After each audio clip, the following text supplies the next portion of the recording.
Motherfucking morning. As you can read in the caption above, we're a family of 6 going on 7 living in a 1-bedroom apartment. I've never been the type of person that just likes to seek attention or wants people to pity me. This post was a strategic post on my part. Recently, I've been having a lot of couples pop up in my algorithm that have these like quote-unquote couple issues going on, and I can tell it's like staged on their part.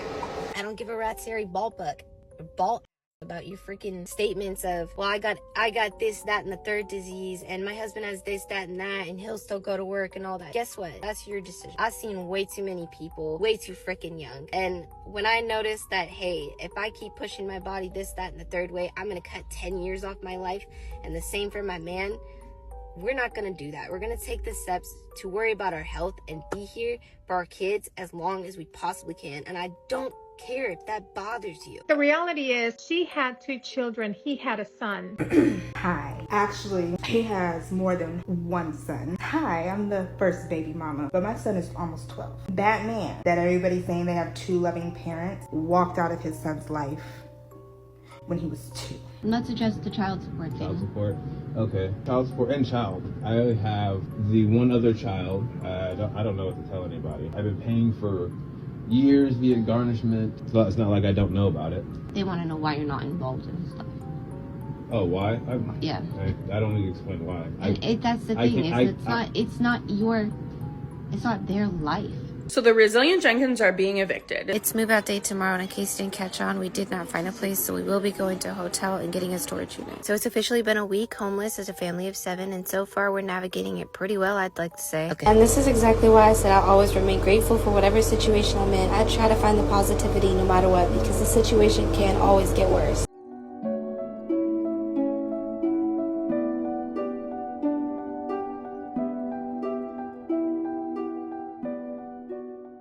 This video covers sensitive topics that may not be suitable for all viewers, so viewer discretion is advised. And as always, this video reflects my personal opinions and is for informational purposes only. All claims are alleged.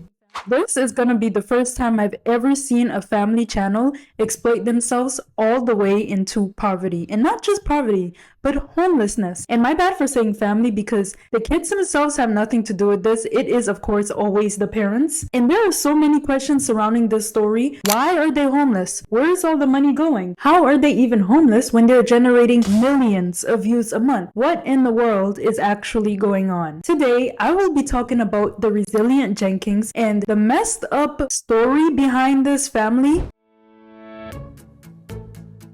Before we get too deep into this video, as usual, I had to introduce myself since there is clearly new people here, since they were subscriber to view ratio is not adding up. So a lot of you guys are probably new and don't know who I am. Hello, my name is Izzy and welcome to my channel. On this channel, I'm starting to think we're only going to be talking about serious topics because there is nothing unserious about the things I'm covering lately. Like absolutely nothing unserious about it. I just talk about anything that comes across my For You page, TikTok, or whatever corner of the internet I might be in. And I want to share it with you guys because ain't no terrorists on these mics.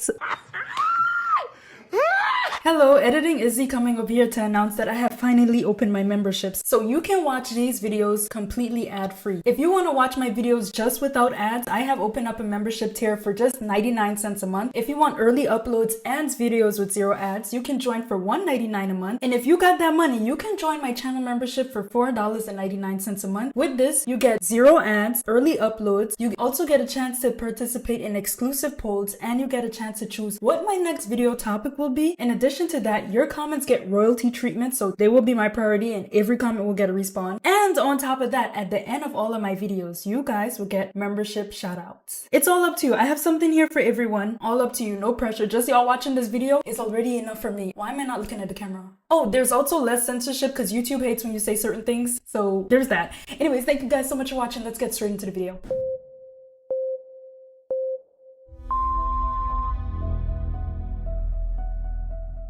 So who are the Resilient Jenkins? Last year, I made a video about this exact same family. I didn't go too much into depth. I literally only covered what was being talked about during that time and the messed up situation that they had their kids in. The Resilient Jenkins is a family of 7 who somehow managed to exploit themselves all the way into homelessness. Now, the last time I talked about this family, they were doing way better than what they're doing now. I'll say that. A little over a week ago today, I had a dishwasher that was somewhat working. I had a kitchen kitchen sink, I had a stove, I had a kitchen. Yeah, it was small, but it was more than what we're working with now. But this family was known for the family of 6, soon to be 7, that lived in a 1-bedroom apartment. Now, at the time, there were only 6 official members of this family. As you can read in the caption above, we're a family of 6 going on 7 living in a 1-bedroom apartment. We try to teach our kids to take care of what they have, be grateful for what we have. We keep praying and pushing for the growth that we want. Appreciate y'all watching. See you in the next video. You done lost your damn mind. When you get your damn mind, you call me. There's the father, aka Drew Jenkins. There's the mother, Stephanie Jenkins, who's not actually Stephanie Jenkins. She calls herself Stephanie Jenkins even though she's not legally married to Drew. And they had 4 kids at the time they blew up. There is the oldest son, who is still very much a child, and he is actually Drew's son from a past relationship. And then there's 2 other daughters who are actually Stephanie's daughters from a past relationship. And then there is the youngest child, who's actually a boy, and that is the only child that Stephanie and Drew share together, which is like both of their biological kid. Does that make sense? At that time, Stephanie and Drew decided to bring a 5th member into the family. Like, where's the logic behind it? I don't know, but in my past video, I was freaking out about the fact that they decided to bring a 5th kid into this situation. When the song come on, let me see you get gone. Baby mamas, this your song. Been pregnant for way too long. Now tell the DJ turn it on. And just kind of like reach out and see if maybe any other pregnant women have dealt with this before. With my first pregnancies, I developed 2 hernias and I got them repaired. But afterwards, the doctor was like, the way we repaired it with this mesh or whatever. Heard terrible things about that since then. They told me, don't have any more kids. Well, that's not how God had it planned, okay? Like, I gave them some pity and, you know, some sympathy for understanding, like, okay, both of them had kids from outside relationships and they had 1 child together, right? Like, I tried to give it the benefit of the doubt just a little bit. But then to bring another one, when you can only afford a 1-bedroom apartment, that doesn't even look legal, by the way, to having 7 people in a 1-bedroom apartment. The reason why this family blew up at the time was because Stephanie posted a video showing their living situation as a family of 6, soon to be 7, living in a 1-bedroom apartment. And yes, needless to say, that video shocked many people because not only were they a family of 6 living in a 1-bedroom apartment, but they decided to make the kids sleep in the living room and the kitchen while the parents took the nice, cozy master bedroom. Well, it's only 1 bedroom, but they had the bedroom. Do y'all want to revisit that video together? Because I don't. Anyways, let's visit it together. This video is actually pinned on Stephanie's profile and it has 15.9 million views at the time of recording. As you can read in the caption above, we're a family of 6 going on 7 living in a 1-bedroom apartment. As the kids grow older, that means we constantly have to adapt our environment to give them more means for privacy and extra space. When outside our environment appears cluttered, disorganized, what have you. Extra space and privacy? This gotta be a joke. They gotta adapt to give the kids extra space and privacy. Ain't nothing private but sleeping in the living room. You know what? Let me show y'all what she did. Let me show y'all the proof that they are actually sleeping in the living room and the kitchen. But quite frankly, after making do for nearly 3 years now, I have nothing but a grateful spirit for the roof over our head. Generally, the instant judgment me and my husband receive, why have so many kids if you don't have enough space for them? See, my perception is judgment comes from a place of not having the experience. When you've experienced enough, you generally don't judge people. I can tell you after everything I've been through in the past 3 years, there's very little I have to judge people on. I would be lying if I said there wasn't a point in my life that I was so naive that I might have judged a poor person based off their appearance. And like I said, I have learned a lot. I generally look like I'm roughing it, but that's because our kids come first. I do everything I can to keep our environment clean and tidy. When it comes down to it, I could shove everything my kids have in 1 bedroom of some of these houses I see, and it would really look like nothing. We try to teach our kids to take care of what they have, be grateful for what we have. We keep praying and pushing for the growth that we want. Appreciate y'all watching. See you in the next video. I don't want to say something mean. I don't want to be rude.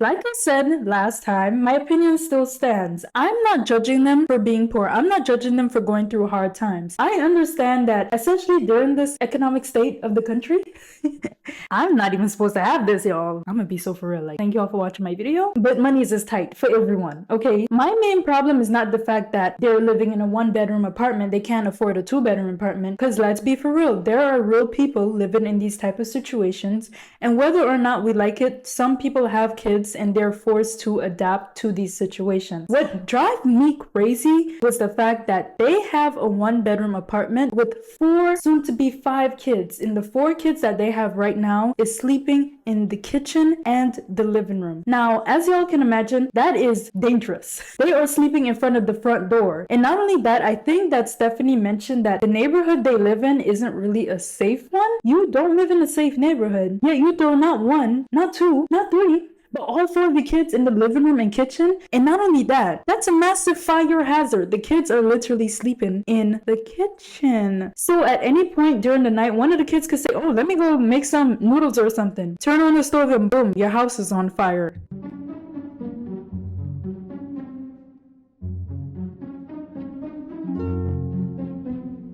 To make matters worse, the kids are literally sleeping on a piece of sponge pad. Both of the kids are quite literally sleeping on a slab of sponge.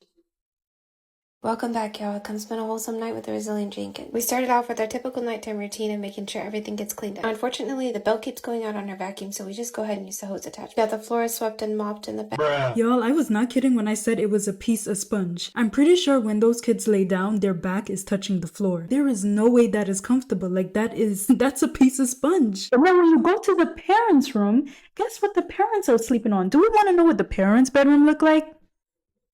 Okay. It's under reset time. This is what their bedroom looks like. Yesterday. It seems like every time I'm folding laundry, I have to Nice, thick, massive king bed. They grow so bad. After I got finished with the laundry, I moved on to the kitchen. I wanted to get the kitchen. But we can all see what their bedroom looks like, right? They have a nice king-sized bed, a thick sponge. They even have a TV. I think they also have a PS5 in the bedroom. They were able to somehow afford a PS5 while living in a 1-bedroom apartment, but can't manage to afford mattress for their kids. And then we came to find out that this isn't even about the kids not having mattresses or them not even being able to afford a mattress. But they went on to explain that our kids don't have a bed for a reason. It's because the kids messed up their beds. So basically they don't have legit beds as punishment. That's speculation going around that we bought, quote unquote, bought foam toppers for our kids. They had frames, they had mattresses, sheets, pillows, the works, even little drapes on their princess tapestries. They hung on everything and bent everything and broke it and tore it down. And kids are destructive. They're especially our two girls. They bent the hell out of the metal frames and all that, making it more or less a hazard. So we had to remove it from the house, and then they tore up their sheets and all bed covers and all that. And if you guys don't know, when anybody orders a bed is a giant piece of foam. When you go on to order a bed, it says foam mattress or memory foam with the pillow topper. It's all foam. If you guys didn't know, it's just I thought that was common knowledge, but I guess that's something that you guys know now. Girl, what the you talking about? Imagine being in such denial that you gave your kids a mattress foam topper to sleep on, that you're willing to delude yourself into thinking that a foam topper is the same as a mattress. Look at these two. How in the world are you going to convince yourself that these are the same thing? A mattress with cotton, springs, and a whole loads of material is the same as this literal slab of sponge. Like, yo, what is actually wrong with you? Anyways, y'all, my bad. My little freak out moment. But back to the video. Some things you can't make up, and this is one of them. And I have a genuine question for y'all out there. Did you guys ever experience punishment where basic needs are taken away from y'all? Because I find that in these situations, especially with these weird people online, they strip their kids of basic needs as a form of punishment. And I'm like, I don't think the real world works like that when you become an adult. There hasn't been a single situation where someone take my basic needs away from me. I did something, like the most you do is get fired from a job or something if you break the rules. I dare somebody to say get out of the apartment because they don't like me being in an apartment, unless it's my landlord, right? The internet had a lot of questions. Why don't the kids have beds? Why are you guys living in a 1-bedroom apartment with 2 fully functioning adults? Why are the kids sleeping in the living room and kitchen? What is going on? People decided to go look into their account only to find out that Stephanie is a stay-at-home mom, while Drew is a no W-2 dad.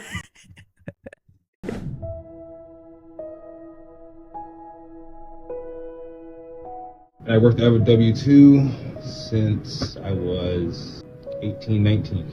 He's not just some man that sits on his ass and does nothing for his family. We've taken the steps, we've taken self-employment and pursuing different routes for not just his health, but my health included.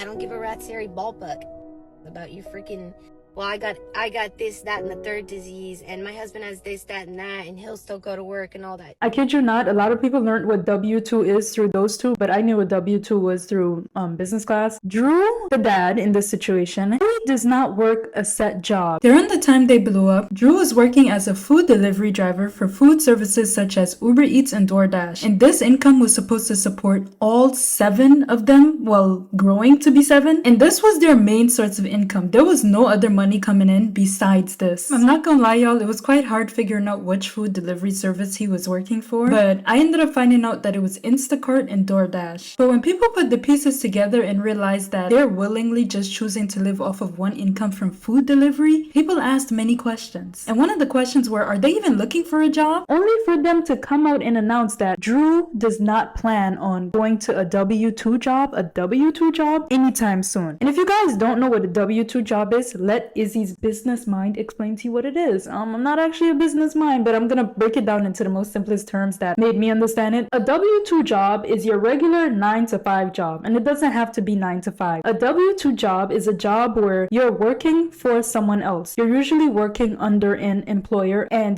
they usually take out your taxes for you, they take out your benefits for you, and your final pay is what you get after the taxes and all of that extra stuff is removed. And that's the jobs that most of us work. And then there's a 1099 job, or a job where you basically act as your own boss. You set your own schedule, you remove your own taxes, and most cases you have to go out and seek health insurance and look for all those benefits yourself. And this can be in the form of being a business owner, or you're just using your skills and contracting that out to other people, like basically freelancing. When you work for DoorDash or Uber Eats, you're essentially being a 1099 worker and acting as your own boss in a way, even though you're still working for a company. You're contracting out your skills, if that makes any sense. Uber Eats didn't teach you how to drive your car. Uber Eats didn't give you the car. They don't teach you how to like pick up food. It's literally just you. All you do is sign up for the app, and you're responsible for taking out your own taxes. And people asked, hey, since you guys are struggling so bad, why don't Drew go out and look for an actual job that might pay you more? Because when you work for companies like Uber Eats or DoorDash, it is on a what if basis. It depends on how much people are ordering that day. It depends on the area you're in. Sometimes you're gonna have slow days. Sometimes you're gonna have days where you make a good amount of money, but none of it is set. It's kind of like YouTube. Sometimes you have people that watch a lot of your videos, and then sometimes you have people not watching your videos. And when people ask Drew, why don't you get a job where you're guaranteed to make a set amount of money every month and possibly make more than what you're making while doing deliveries on the road? Drew decided to say the last time he worked a W-2 job, he didn't like it. He felt like he was putting in a lot of work, and they refused to give him a raise. So you know what Drew did?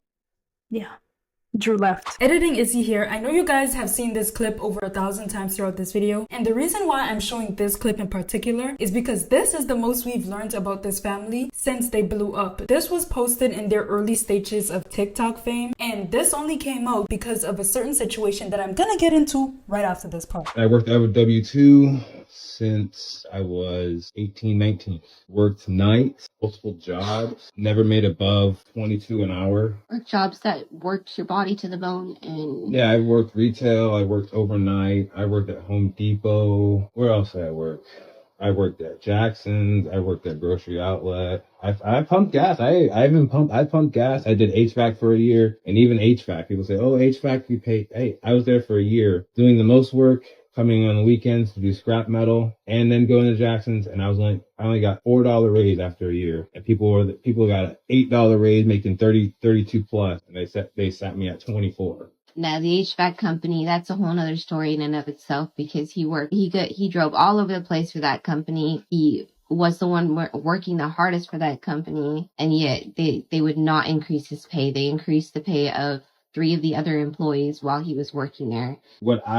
My workload didn't equal out what I felt to what I was getting paid, deserved to get paid, especially how fast I was picking things up and how hard I was working. And there wasn't any complaints. The complaint was, oh, you're requesting too many days off. Yes, because I want more money. So I'm trying to find other ways to make money. And then I went back to Jackson's.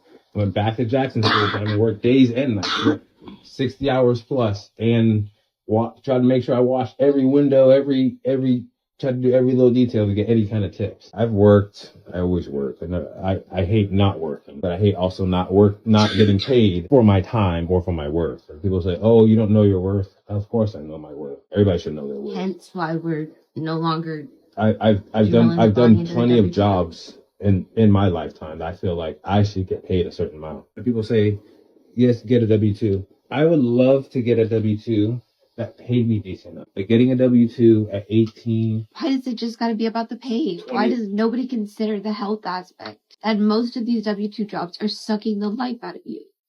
Why doesn't that matter?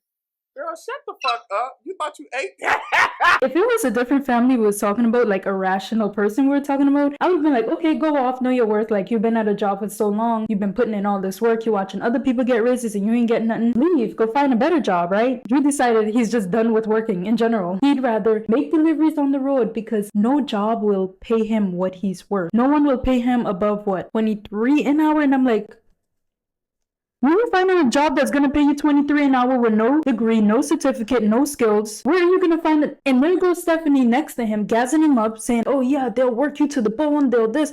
Girl, you need to work too. Like getting a W-2 at 18. Why does it just got to be about the pay? Why does nobody consider the health aspect? And most of these W-2 jobs are sucking the life out of you. And at the time I was like, okay, maybe she's not working because she's pregnant. But when you scroll further down on their account, Stephanie just always wanted to be a stay-at-home mom. Like, she had zero intentions of working. Y'all, I ended up scrolling a little too deep down their account, and I found out that at a certain point, Stephanie was also trying to make money. Yes, she was on the road with Drew doing food delivery, and at this time, they actually tried to make sure they had 2 sources of income coming in. The day is finally over. It seemed like it was a long day, but really wasn't that bad.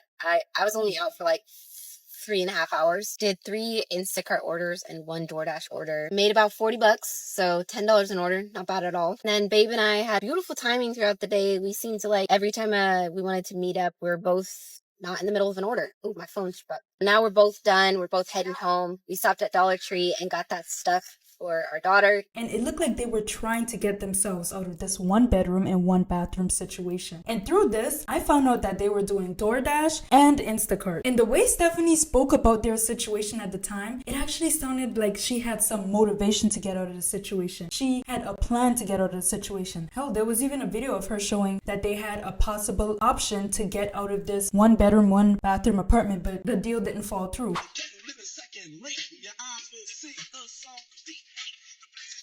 And just like that, that opportunity didn't work out. Yet. Trying to be hopeful. Really, really freaking trying. But even so, it looked like they were trying to. They didn't get comfortable in this. And it made me question, what happened that led them to being so comfortable in poverty? And while I scrolled through their account, I saw a shift. Stephanie was not posting videos talking about making deliveries and trying to leave their 1 bedroom, 1 bathroom apartment anymore. Stephanie started to post content as if she just suddenly became a full-time stay-at-home mom who had a husband who was making huge amounts of money when that was not the case. Yes. The reason why you're probably not posting consistently is because you want it to be perfect right now. And here's the funny thing about right now. This is the least known you'll ever be.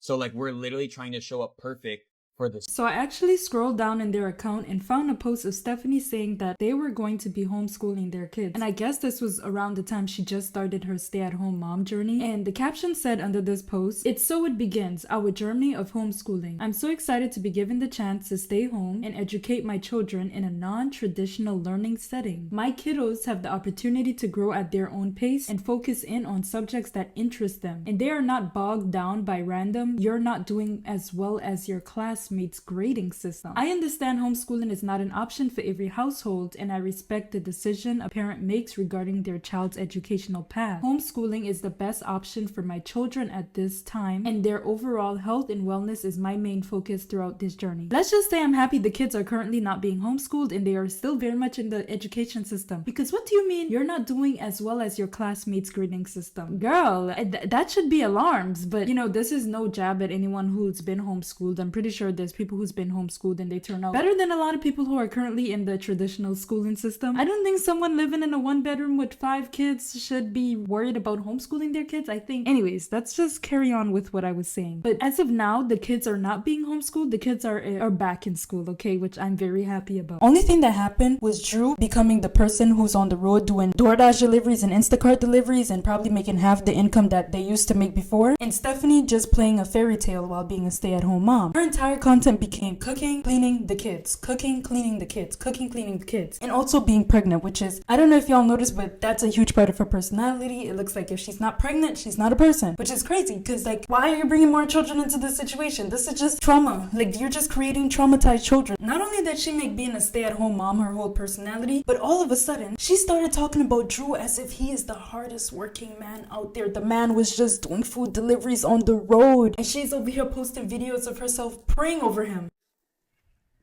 She posted a video of herself massaging his leg. From what? Sitting down and being behind the steering wheel? Like, are you serious? The funniest post I've seen from Stephanie was a video of her praying for her man late at night. The caption said, "My prayer for my man tonight. Spirit, I ask you to give him unwearable strength. Give him energy to continue this impossible struggle he overcomes daily.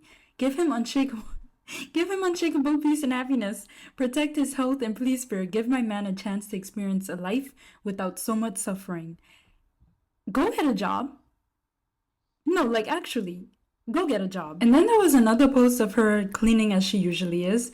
And the caption says, "Every day my hubby gets up at 5:30 a.m. to start his morning. He spends every waking hour calculating and making moves to better our family's lives. He constantly feels like he's not providing enough and comes home exhausted, hungry, and ready to drop for the night."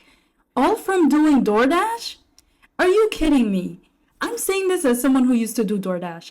It is not that much work, and for sure, from the amount I was making, I could not support 2 people. Not even 2 people offered that amount. So it is insane to see how they're treating this as if it's a legitimate, sustainable, and healthy job. And then she goes ahead and massages his leg with, I think, with a massage gun. And it's so disturbing to see how comfy they are while their kids are literally sleeping in the living room and kitchen floor. Y'all be weak in the knees. Stand up!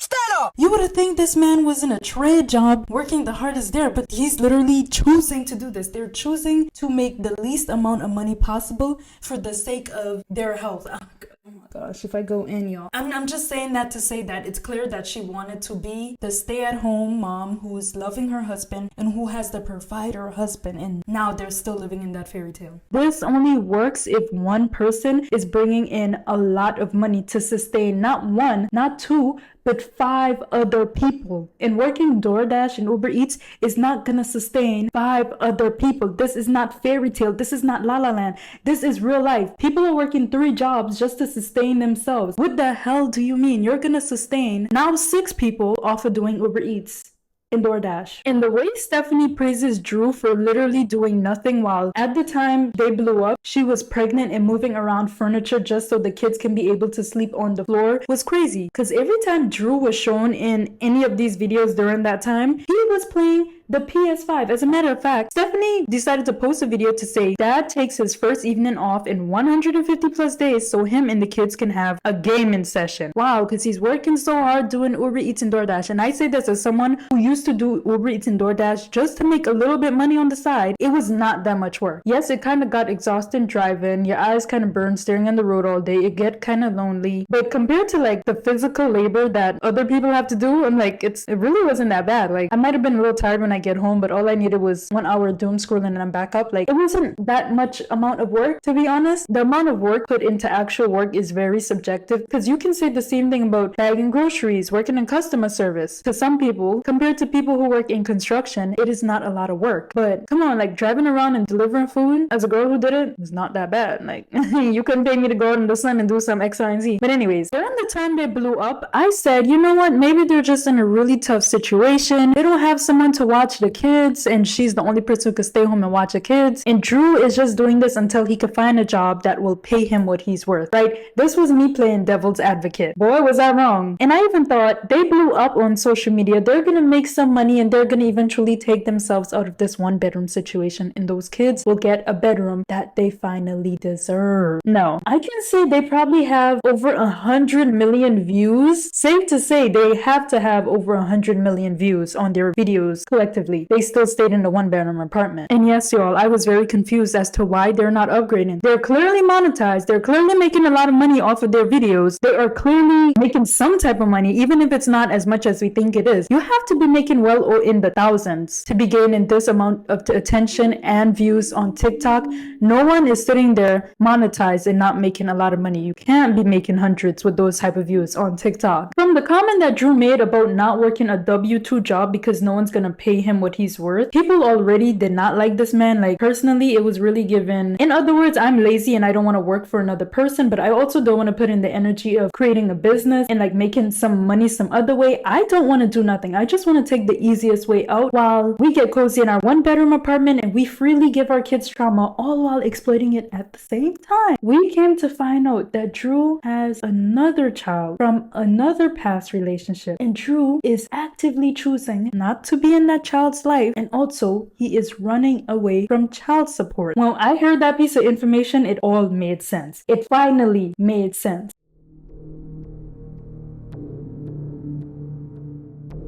He has more than one son. Hi, I'm the first baby mama. Well, it's not. I guess a public response, kind of. Yeah, our public response. Cool. What should we address first? Let's address the child support thing. Child support. Okay. What does that say on the motion? So if you've been paying what you said you've been paying, Andrew, why do they need this? Oh yeah, Stephanie, do you want me to send you the message that I sent you back in August with the affidavit? You fucking cluck. This is not about working a job that's going to pay you what you're worth. This is you quite literally running away from supporting your child financially, the child that you have abandoned. And the only way we found this out was because a user who goes by the name Nailed by Alrita, she went ahead and exposed Drew for not taking care of the child that they both had together, and he hadn't spoken to his child since the child was 5 years old, and the child is currently 12 years old. And they're out here playing house on TikTok and flexing that he's taking care of his other kids but refusing to take care of his one other son who he haven't spoken to since he was 5 years old. The child is 12 years old. The reality is she had 2 children. He had a son. Hi, since we're on here speaking about the Resilient Jenkins, actually, he has more than one son. Hi, I'm the first baby mama. I'm absolutely embarrassed the fact that that's my sperm donor. I will not be posting my child on here because y'all not gonna know. But my son is almost 12. Since everybody wants to kind of chime in, that man that everybody's saying they have 2 loving parents walked out of his son's life when he was 2. Haven't seen his son since he was 5. And that's because I reached out to him come to his kindergarten graduation. And at the time, he only had one child, which was the little black boy you guys see in his videos. That's my oldest's little brother. Now, my oldest, who's at the top, doesn't even know he has 2 other siblings. So no, they didn't meet when he had one child. He probably has more. He hasn't paid child support, but he has a PS5. I feel bad for those kids. I literally feel bad for my child's siblings, sad to say, that they have to sleep on the floor. And that man has not changed. And disrespectful, mind you, my child's name is being changed. I'm at work, but I keep seeing this shit and it makes my blood boil. My son doesn't have to worry about anything. He's in a loving home. He has grandparents. He has his aunties, his uncles, those family members that are surrounded. My son is loved and he knows he's loved. And I'm so glad I kept my son out of that situation because I never not wanted my son to not know his dad. And he's asked, and I've tried. I have receipts. I've tried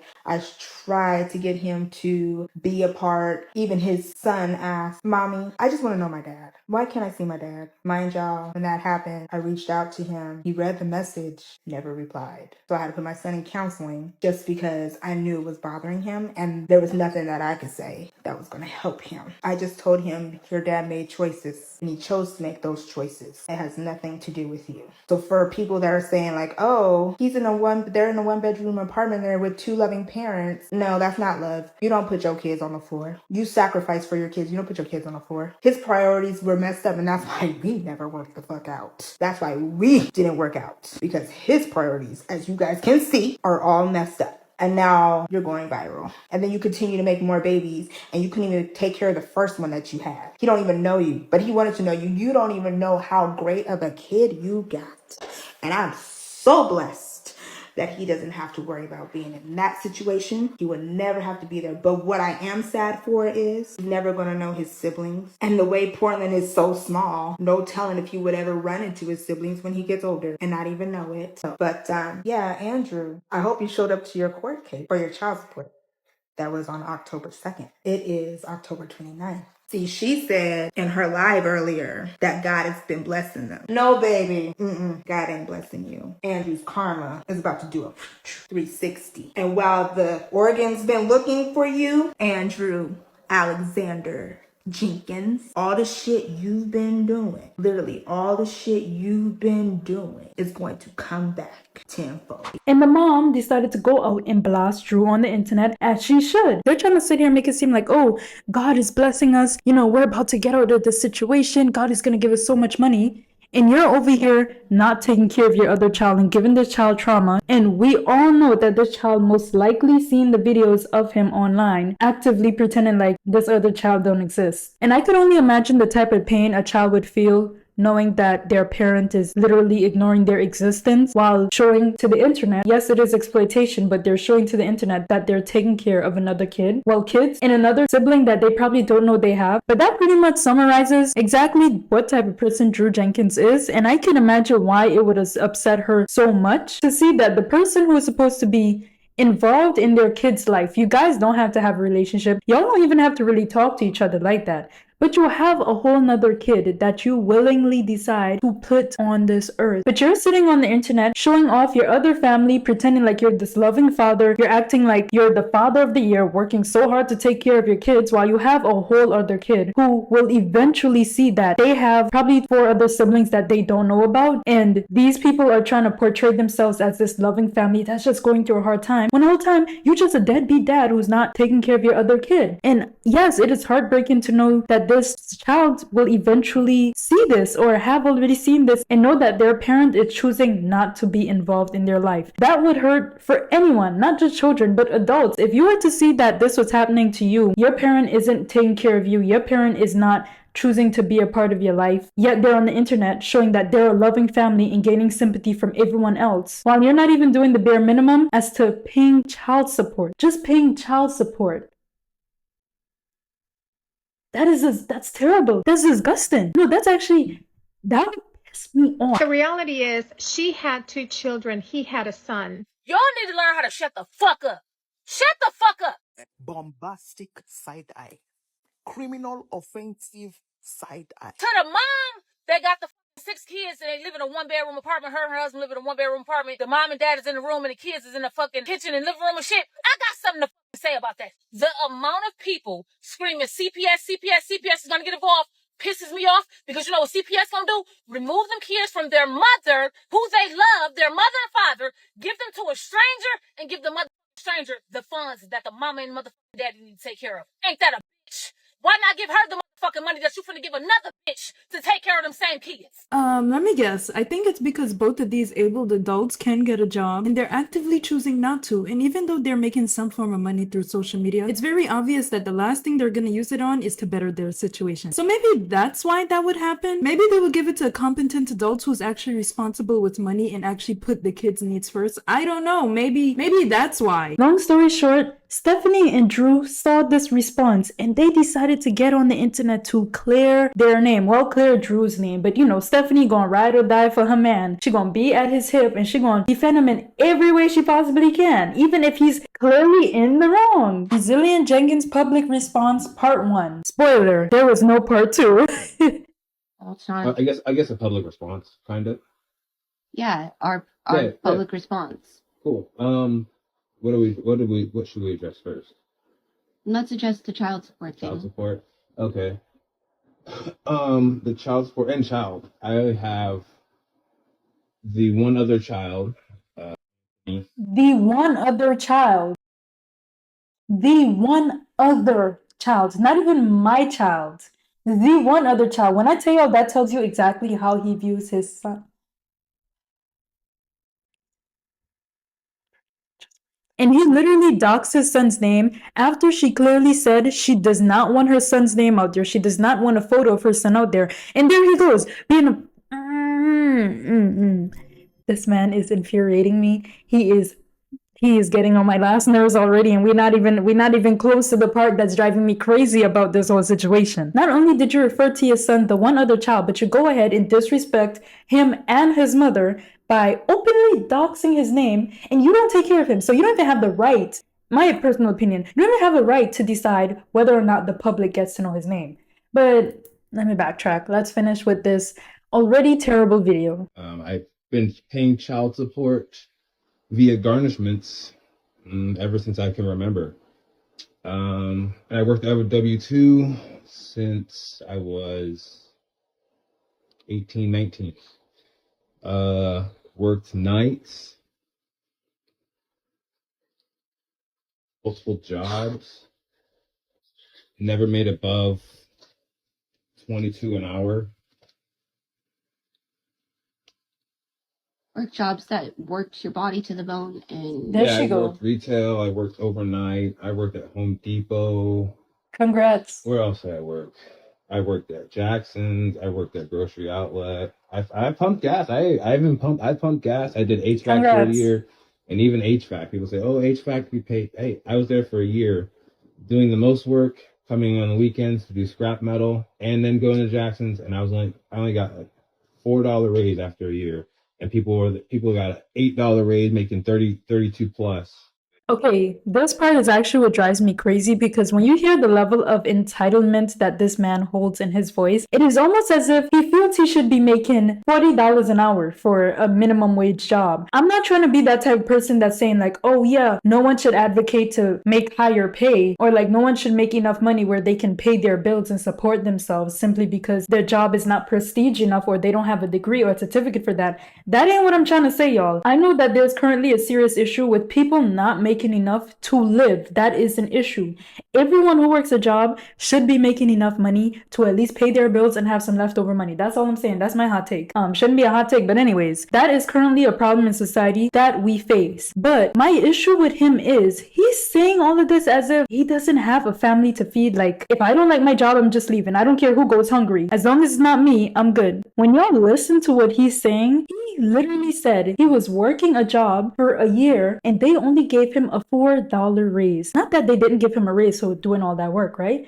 They only gave him a $4 raise while everyone else got an $8 raise. He just finished work and it's 5:19.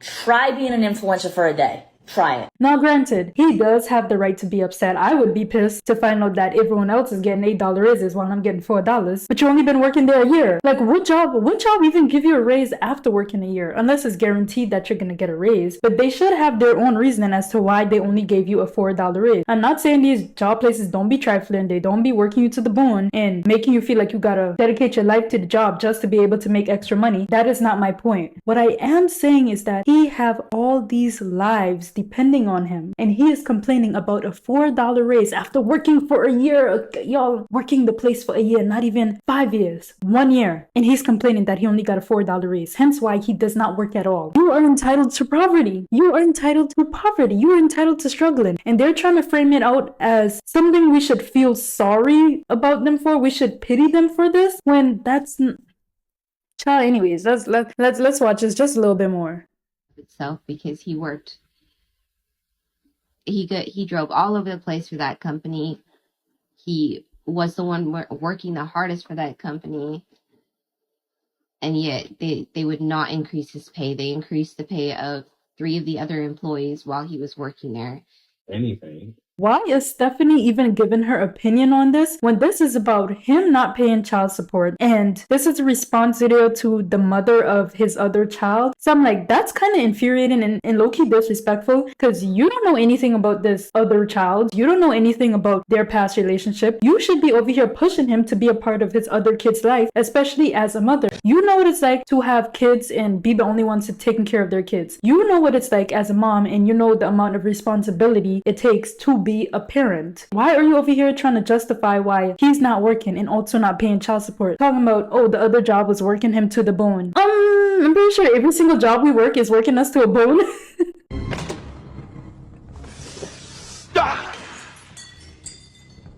We gotta work to survive, okay? I don't see where the excuse is coming from. I don't see why she's trying to validate his foolishness and giving him an excuse as to why he's not paying child support. Don't have kids if you plan not. It's one thing to have kids and not be able to afford kids, but it's one thing to have kids and plan not to work and then have more kids. Disgusting behavior, hey?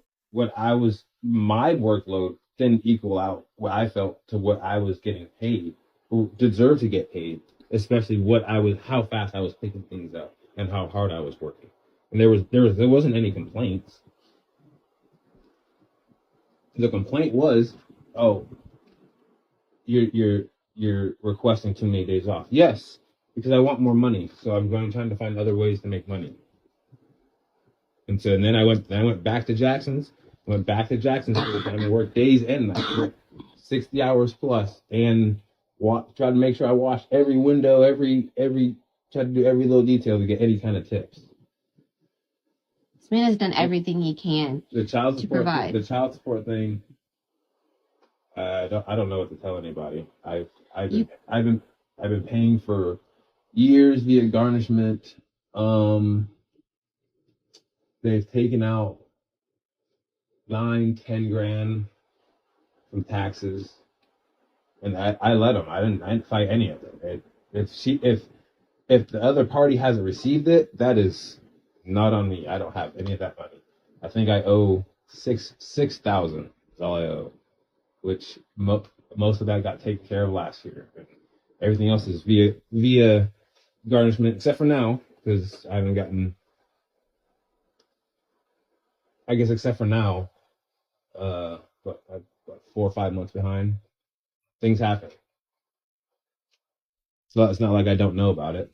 So we just heard Drew confess to not paying child support because things happen, and that's code for, well, I just don't have a job anymore. I don't have a job that the government is aware of, so the government cannot go in and take that child support out of my pay automatically. And if y'all don't know what garnishments is, that basically means that the government is making deductions from your pay, whether or not you like it. Like, they're gonna take that money out of your pay, and for Drew, that was child support being taken out of his paycheck automatically. And from the tone of Drew's voice, we can clearly tell he did not like that. He did not like that child support was taken out of his pay every single time. He wanted all that money. He didn't want to pay that child support. So there's been a lot of confusion and debate on what a garnishment is. And there has been a lot of people saying that they were in similar situations where they had to pay child support and they didn't even have a chance to voluntarily pay that child support, and the government still took garnishments out of their paycheck. Whereas there were other people who were saying that as long as you had debts and you weren't voluntarily paying that debt yourself, the government would make garnishments to your account. And it was clear that this varied depending on where you live. And Drew and Stephanie live in Oregon. So I went ahead and searched up the laws for garnishments in Oregon. And according to Oregon.gov, they have here, if you are an individual or business owing tax or other agency accounts debt and do not take voluntary steps to resolve your debt, the department may issue a notice of garnishment. There are 3 types of notice of garnishments that we may issue. And over here they have wage garnishments, bank garnishments, and third-party garnishments. For Drew, this is in the form of wage garnishment. So we have it here that you only have garnishments taken out of your pay if you did not take voluntary steps to resolve your debt. In other words, Drew did not voluntarily pay child support, and he owed so much to the point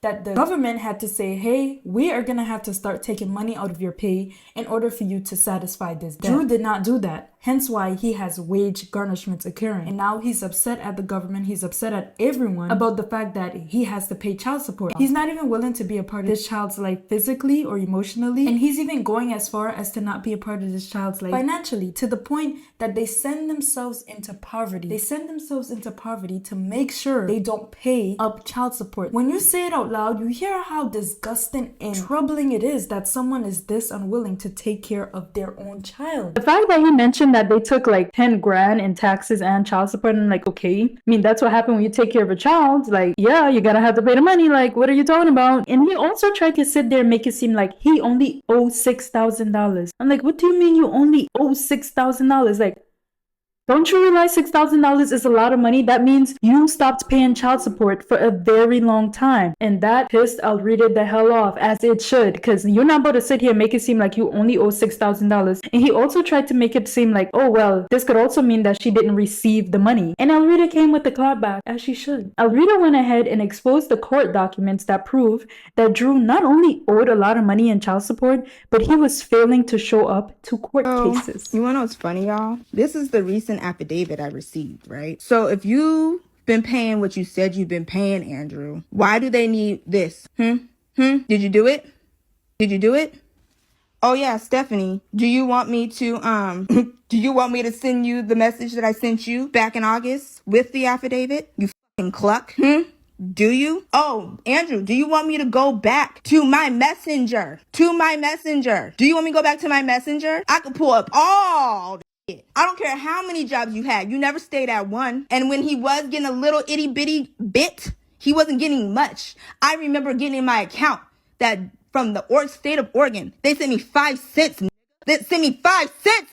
You ain't paid much. Sit up there with that bitch. You got me fucked up. I will air your shit out, nigga. Air your shit out, nigga. You got me fucked up. I got receipts. I have every court document that has been sent to me. This is my recent one. Did you show up, nigga? Sit up there stuttering like a motherfucker. You can't even get your motherfucking story straight, you stupid bitch.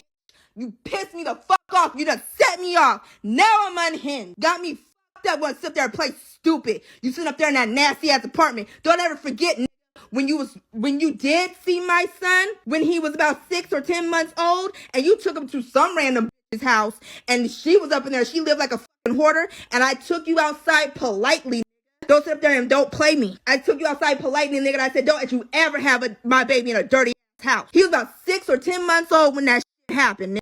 You want to play with me? I told you, don't play with me, Andrew. You know I don't play with me, Andrew. I will air your shit the fuck out. Air it the fuck out. I ain't doing no shit for clout. I don't have to worry about I'm a normal human being. I'm a normal human being. I work. I do my nails. I work. I'm a caregiver. I take care of my oldest. I take care of my stepson when we have him, and I have my baby who will be 6. I ain't got time for no fucking clout. I ain't got to chase nothing, bitch. I ain't got to chase nothing after you motherfuckers. But I will expose you, Andrew, because you ain't done shit. The last time I got a giant ass payout from the state of Oregon, because it didn't come from you, and the pieces of taxes that I did get, that was back in 2017, nigga. It's 2024, you fucking cluck. Now speak on that, bitch. The more you fuck around, the more you're going to find out. And also, if you stay down here and you never fuck around, you'll never find. So this man is just dodging this responsibility left and right. And when I tell y'all, it further triggered me to see that they are on the internet. They're trying to get people to make it seem like they're just some innocent family that's going through a hard time. And the more that was revealed, it only showed that, no, this isn't a family that's going through a hard time. This is 2 abled adults who is out here intentionally putting their family through poverty and struggling and putting it on the internet so we can feel sorry for them and eventually give them money in the form of views, and even creating an Amazon storefront so people can go ahead and purchase things for them because they refuse to go ahead and get a job. He doesn't have a job. She has 3. He doesn't have a job.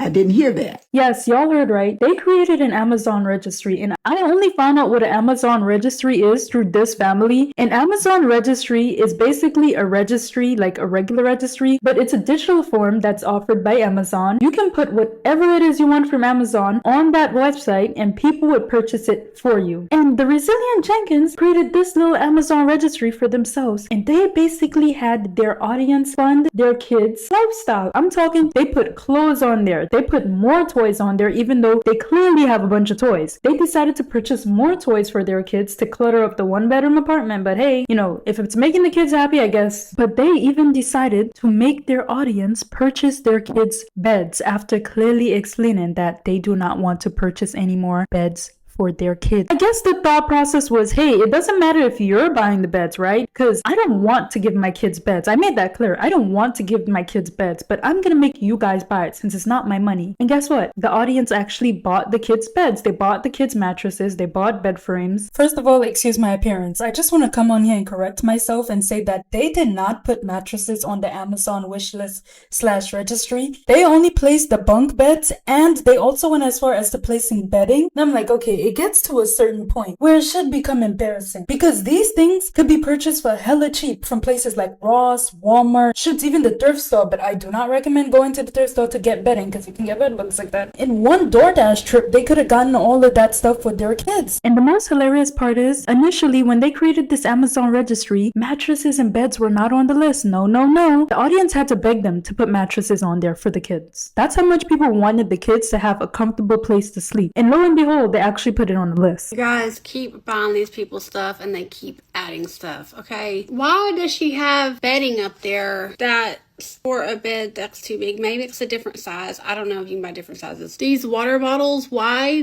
do they need an area rug? Where are you going to put an area rug and you don't have any area to put it in? Another funny thing that Stephanie and Drew did was they managed to sneak car cleaning materials on that list because Drew wanted to start a car detailing business and they left it up to their audience to fund that for them. Hey, I'm back just to, we're going to go over everything that the Jenkins have received from people on TikTok. She has just kept going with this Amazon wish list, and she has literally had everything off of there bought for her. We got some, looks like some towels, silicone baking mat. There goes the $80 pillows, a toddler knife set, I guess for them to play along with mommy. This is like a steam cleaner thing down here. That's $57. Okay, something for the baby. Cool. Okay, you know there are safety bars up here because you know the kids sleep in the living room still by the door, so at least they're a little bit safer. All the stuff for him to clean wheels. They got some shoes. They got a new vacuum cleaner.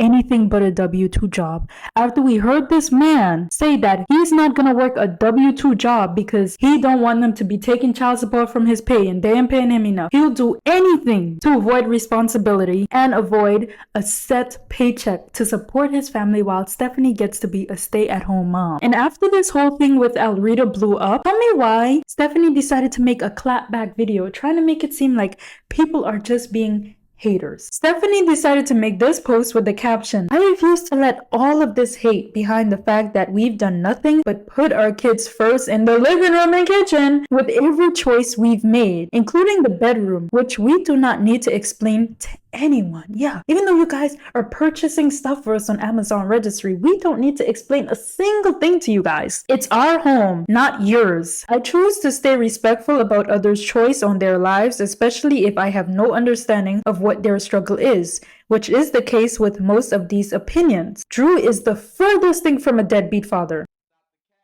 Staying involved in a child's life when every bit of that involvement is controlled by the other parent in the matter makes it incredibly difficult for an individual to stay involved in that child's life. Stephanie basically tried to say it's because of the mom Drew's not being involved in his son's life. It's because of the mom being controlling every little bit of the interaction, even though she clearly stated that the last time he had any involvement in his child's life was when that child was 5 years old and she invited him to their son's graduation. She posted screenshots of him not answering her messages, not wanting to partake in his son's life. As a matter of fact, she was the one who constantly had to remind him of things when it had to do with their son. But she's the problem, right? This is why I hate when it comes to like sticky situations of parents not being together, child support being involved, because they always try to make it seem like the mom is the crazy one. The mom is the reason why the dad is not involved. Like the men never get to take accountability, as if two of y'all didn't make that kid. And she's over here reinforcing that false narrative that a bunch of men seem to spread whenever they have to take responsibility of their kid. They always try to make it seem like it's the other parent's fault. The other parent is the reason why I'm not involved in your life. The other parent is the reason why I'm being a deadbeat dad. The other parent is the reason why I'm not paying child support. It's because of what the other parent did. When the whole time, it is literally the dad's decision not to be a part of the kid's life. Like, they're both adults. You gotta take accountability too. And she's... oh my god, y'all, if I go on, I gonna say something mean about this. Let's move on. Then here they go showing how blessed they are. How our amazing followers have blessed our family. Thank you so much to all of you. We love you guys. Karma, karma, karma. 2 additional door locks as well as a door alarm. You got to be joking, man. You got to be joking. They put that there to prove that, oh, this is extra security while the kids get to sleep in the living room and kitchen. When all you have to do is move the kids to the bedroom and y'all take the living room and the kitchen. Like, I don't get it. There's so much hazards with the kids being in the living room and the bedroom. Yet here they are doing everything but that. That just shows you the level of selfishness that they have, because they know how uncomfortable it is to sleep in a living room and in a kitchen. They know how uncomfortable it is to sleep where you eat. They know how uncomfortable it is. But I bet you the mindset behind it is, oh no, they're kids. They don't even know what it's like to live in a bedroom. They don't know what it's like to sleep on a soft mattress in a bedroom where there's AC, where there's guaranteed safety, where there's privacy. No, they don't know about that. No, we know about that though. And they don't deserve it because they're not the ones working hard. They're not the ones going on DoorDash 24/7.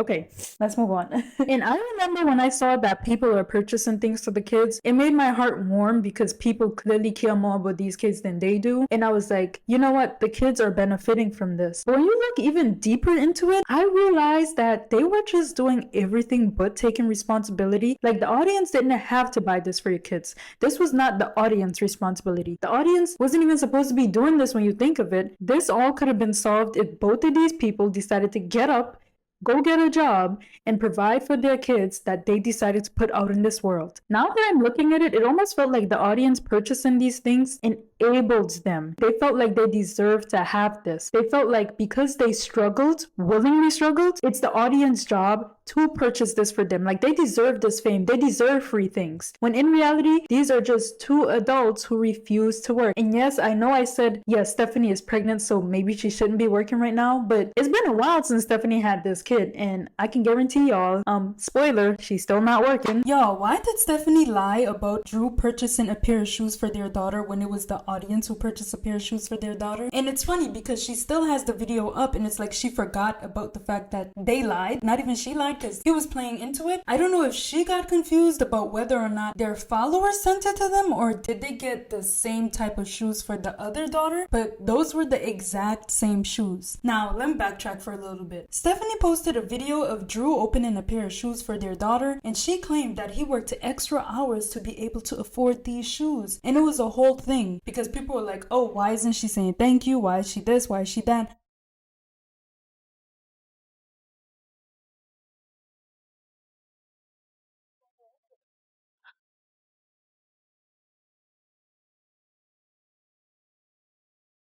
That's a cute little way to wrap them. You look better than I thought they would. They're cute, Booby. Yeah, actually, I have the info. Who's this one? You got some socks? Good. Get out of here.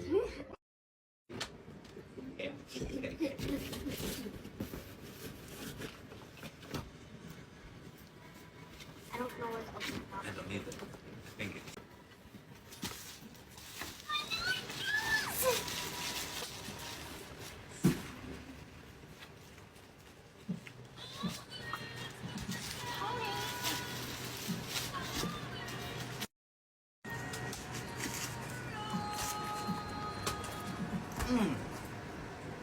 Stephanie decided to post a slideshow of all the things their followers got them from the Amazon registry. And in that slideshow, she posted the same shoes that she claimed Drew got the daughter.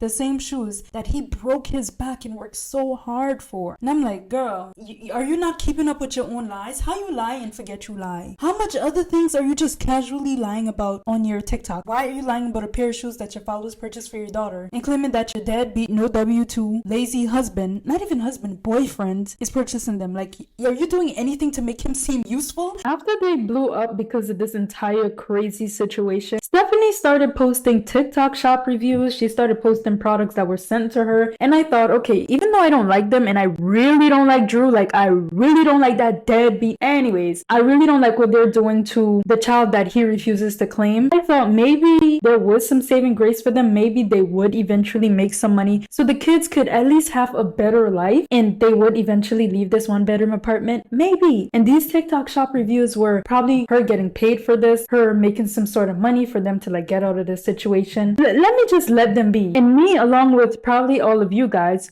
kind of forgot about them after this. I was like, okay, they're not doing anything too crazy. Now she's just posting TikTok shop reviews. Hopefully they get a 2 or 3 bedroom later on from the money they're making off social media. We know millions of these views are being converted to money somehow. Even if you're not making $1 million, you should be making a couple thousands off of TikTok in these reviews that she's posting. No.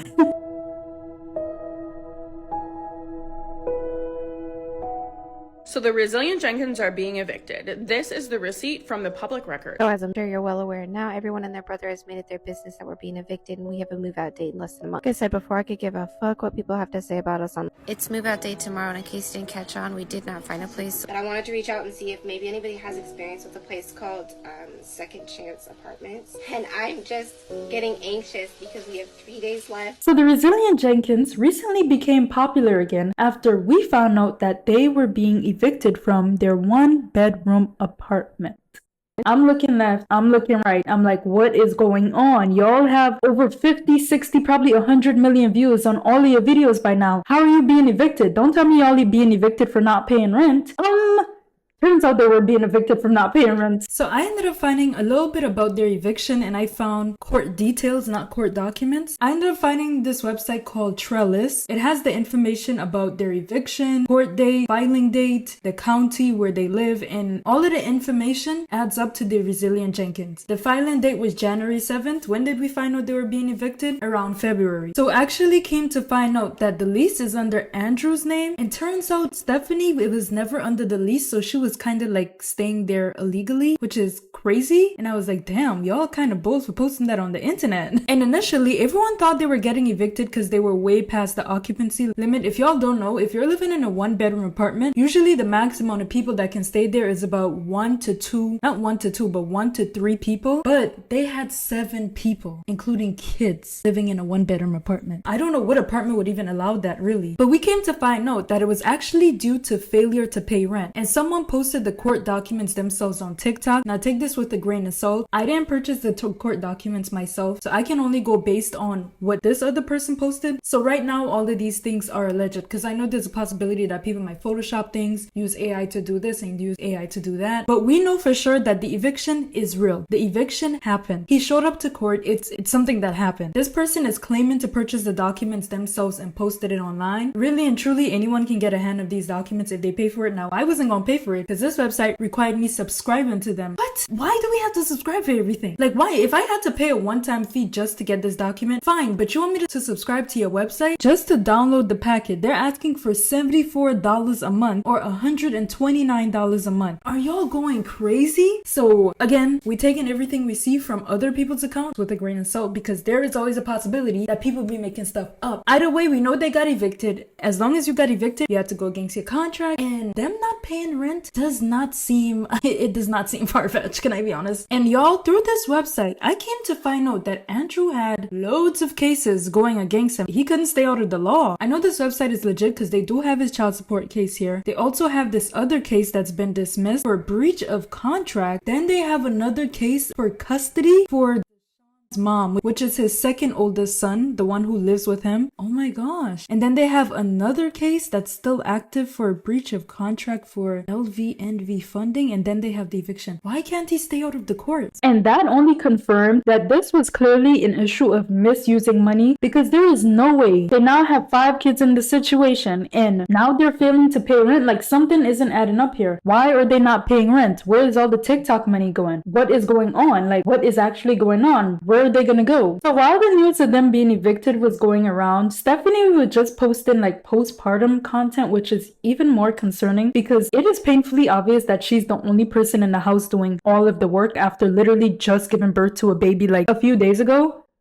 So before we get into the eviction content, let's just see what Stephanie was doing after giving birth to the baby while her hardworking man Drew was out there playing on his PS5.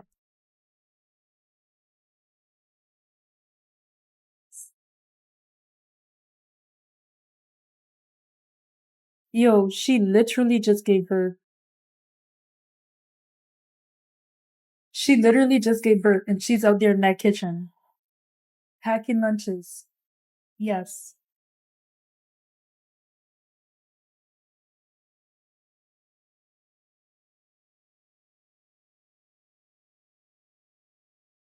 Drew and I cleaned up the home for a bit.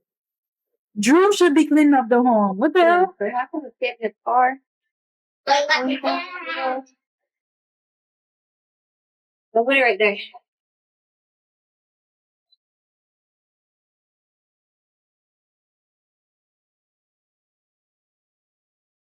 So earlier this afternoon, I was doing some things on my phone and I saw this comment pop up and it said, "She's really back in the kitchen already."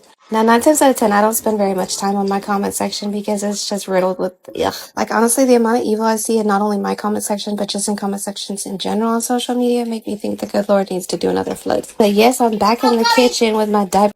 The thing you're always going to see on this account is authenticity. The real, the raw, the ugly. I'm not here to sugarcoat life. No more will I be hiding in the bathroom to do voiceovers, so when you hear chaos in the background, that's just my life, okay? Now, honestly, I can never tell if a comment's trying to come off as offensive or just you're not capable of doing the same thing yourself, so you just decide to say it. Because the amount of people who have an issue with how Listen. I will say this now and I'll say it again. There should be no reason why a 2-parent household have the mom doing all of the physical labor after she literally just pushed an entire human being out between her legs. I don't care if the man is working there in the daytime. I don't care who working there in nighttime. There should be no reason why the mom is the one who has to get back up on her feet, clean the house, make food, do all of this hard labor after she literally just have a human being exit between her legs. And that is why I'm very firm on it takes a village to raise a child. Get in touch with your parents, get in touch with your neighbors, get in touch with somebody that you trust. Like, god damn it. It shouldn't be 1 or 2 people's responsibilities, but if it's just 2 of y'all and the one other person is doing everything to avoid this job, then guess what? I have these papers to give you.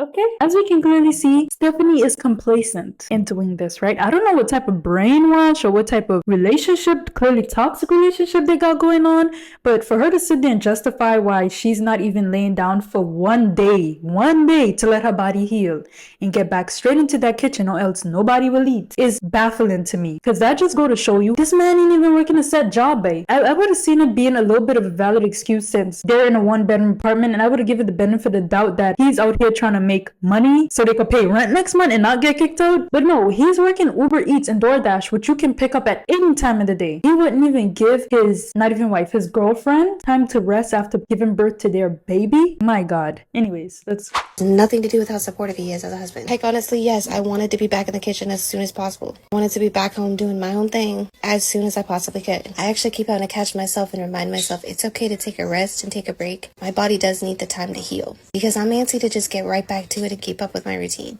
Y'all, I cannot. This always just shocks me so much. Like, this baby was just inside me over just 3 short days ago.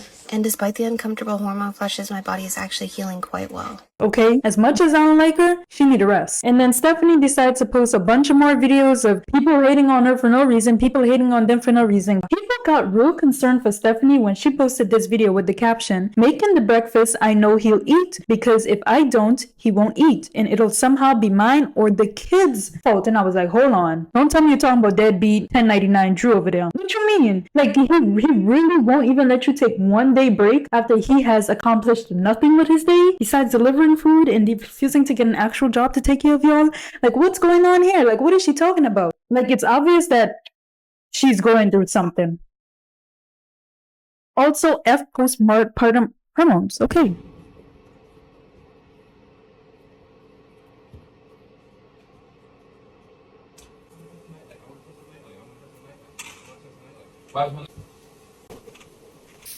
Those are some really nice pots and pans though. I'm thinking of getting some new ones, and it looks exactly like the ones I want to get, which probably came from the Amazon registry you all got for her.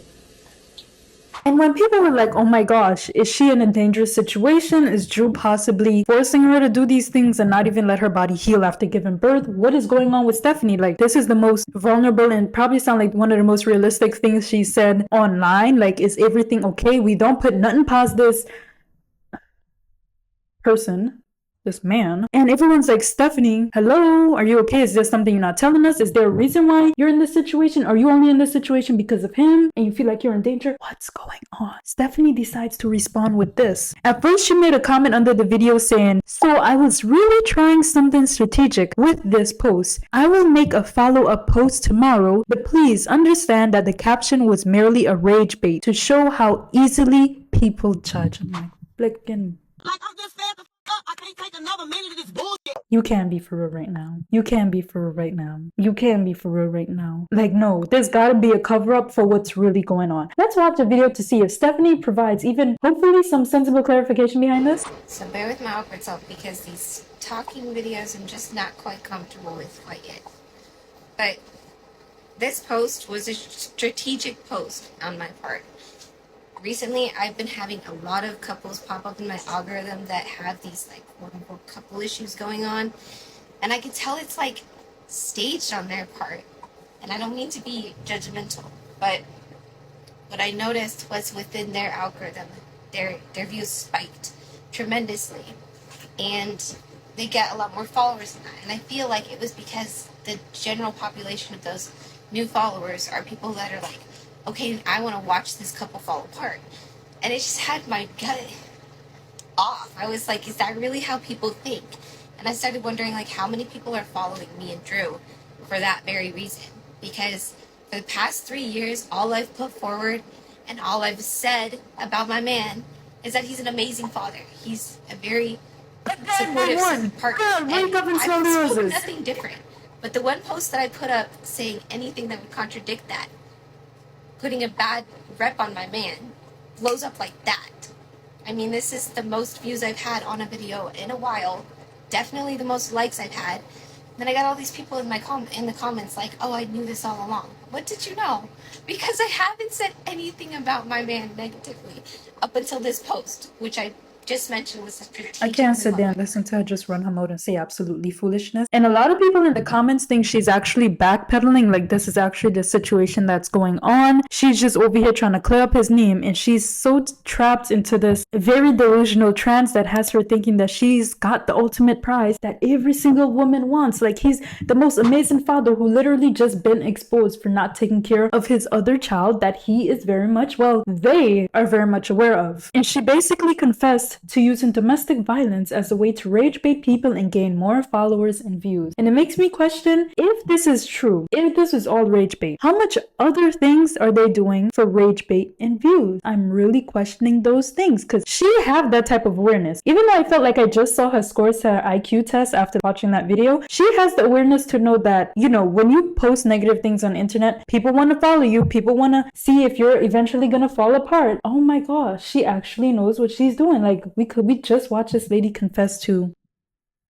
That confirms what I was thinking this entire time. Struggling for views. Okay, I'm not gonna lie, y'all. It was really after that I stopped hearing about them. Like, there are certain pages that keep up with their daily moves and like keep tabs on them. But after that, again, like Stephanie predicted, people stopped talking about them until we found out that the Resilient Jenkins is being evicted from their 1-bedroom, 1-bathroom apartment. So obviously everyone's confused because we're all asking, where is the TikTok money going? You guys are gaining millions of views, probably 40 millions of views on your videos every month. Even if you're making like 10% of that money, they should at least be making in the high thousands, not 10,000s. Could be 10,000s, but they should be making in the high thousands. Why aren't you guys paying your rent? And word on the street, they live in a government assisted apartment. So where is the TikTok money going? Like, generally speaking, where is the TikTok money going? And this led people to going ahead and calculating how much Stephanie should be making off of her videos alone. And this is coming from people who are getting paid from TikTok themselves, so they know that money should be looking good. I've long suspected that the Resilient Jenkins are cosplaying poor for content, and I decided to run the numbers as someone who's also in the creator fund, and I'm sure of it now. They have 220,000 followers, which is a substantial amount of followers, but that doesn't really matter. As long as you have 10,000 followers, you can be in the creator fund, which means that you are getting paid for views. But we know that they're not getting paid for every single view. They're only getting paid for views that are coming from the For You page, meaning that if someone is just scrolling and sees the Resilient Jenkins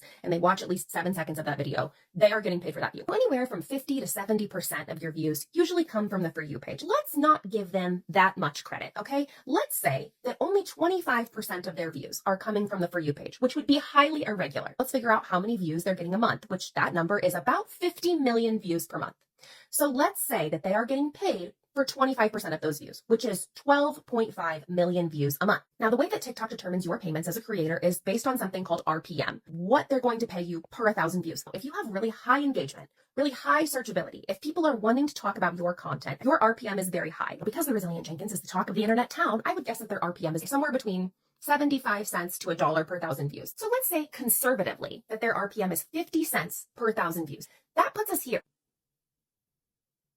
Are they swimming in dough? No, but they're definitely making full-time income from TikTok views alone. So we can give Drew a lot of crap for not having a W-2, but they for sure have a 1099. So yes, the audience and myself had a bunch of questions. And some way, somehow, the internet found out that they were being evicted before they even announced that they were being evicted. But guess how Stephanie decided to announce to the internet that they're being evicted? She decided to show that they were actually moving out, not being evicted. She framed this entire situation like they were simply moving out of their 1-bedroom, 1-bathroom apartment. I just need the type of delusion that Stephanie has. Like, there's no way. So as I'm sure you're well aware now, everyone and their brother has made it their business that we're being evicted, and we have a move-out date in less than a month. Like I said before, I could give a fuck what people have to say about us online. For a split moment there last night, I thought I was going to bounce back to my old self and say something. Specifically to this one mama that just keeps popping up on my For You page on all the platforms. I took the time to really ask myself if that's what I want to do. I went to her page and realized I've been the talk of her content for quite some time now, as well as quite a few other moms she likes to just mom shame on her. I realized immediately, so not worth it. This girl is so bitter. Because in all honesty, pointing out everything you have that another mama doesn't have doesn't make you better than that. I'm well aware the wrap should be wrapped a little bit differently than this, but she keeps slinging her head everywhere, so I had it like this to protect her neck. And after baby girl calmed back down, I wrapped it the recommended way. So like I was saying, after a long day of reflecting, if I really want to snap back at either of these people, really all I have to say to y'all is you're welcome. The only reason your videos get any views is because of the negative, untrue narrative you've set up about other people. I mean, let that sink in. Your content wouldn't get views if you were to do anything genuine about yourself. Yet you post gossip-worthy content, bashing other mamas, and you get the views. So really you should be thanking us mamas that your content gets any views. Even just a few hours I spent wondering if I was going to snap back at anybody really just left this negative, icky feeling in my that I just don't like anymore. There's definitely a point in my life where I gave everybody some negative energy. I've since then worked on myself, and I really don't like doing it. I find so much more peace on just focusing on my family and focusing on my growth. If you want to have your opinion on us, you can have that opinion. Let's take a quick moment for the first thing that baby girl was wrapped in when she was born in the car, her daddy's jacket. Let's say thank you to all of our supporters, and you're welcome to all of our haters. My bad, y'all. They actually came out and said that they were being evicted, but hold on. In the other videos, y'all will see what I mean. She decided to come out and attack people for calling out the fact that they are going to be evicted. And I'm not going to lie, there's some level to weirdness of people somehow discovering that they're going to be evicted before they even came out and say that. But I can guarantee y'all, if somebody on the internet did not lurk a little too hard to come to find out that they were being evicted, then guess what? They would just frame this situation as, oh, we're moving out. But still, that ain't stopped Stephanie from saying they want until move out date. And it's crazy that somehow it is always everyone else's fault. People shedding light on the fact that people are exploiting their kids, making money off of it,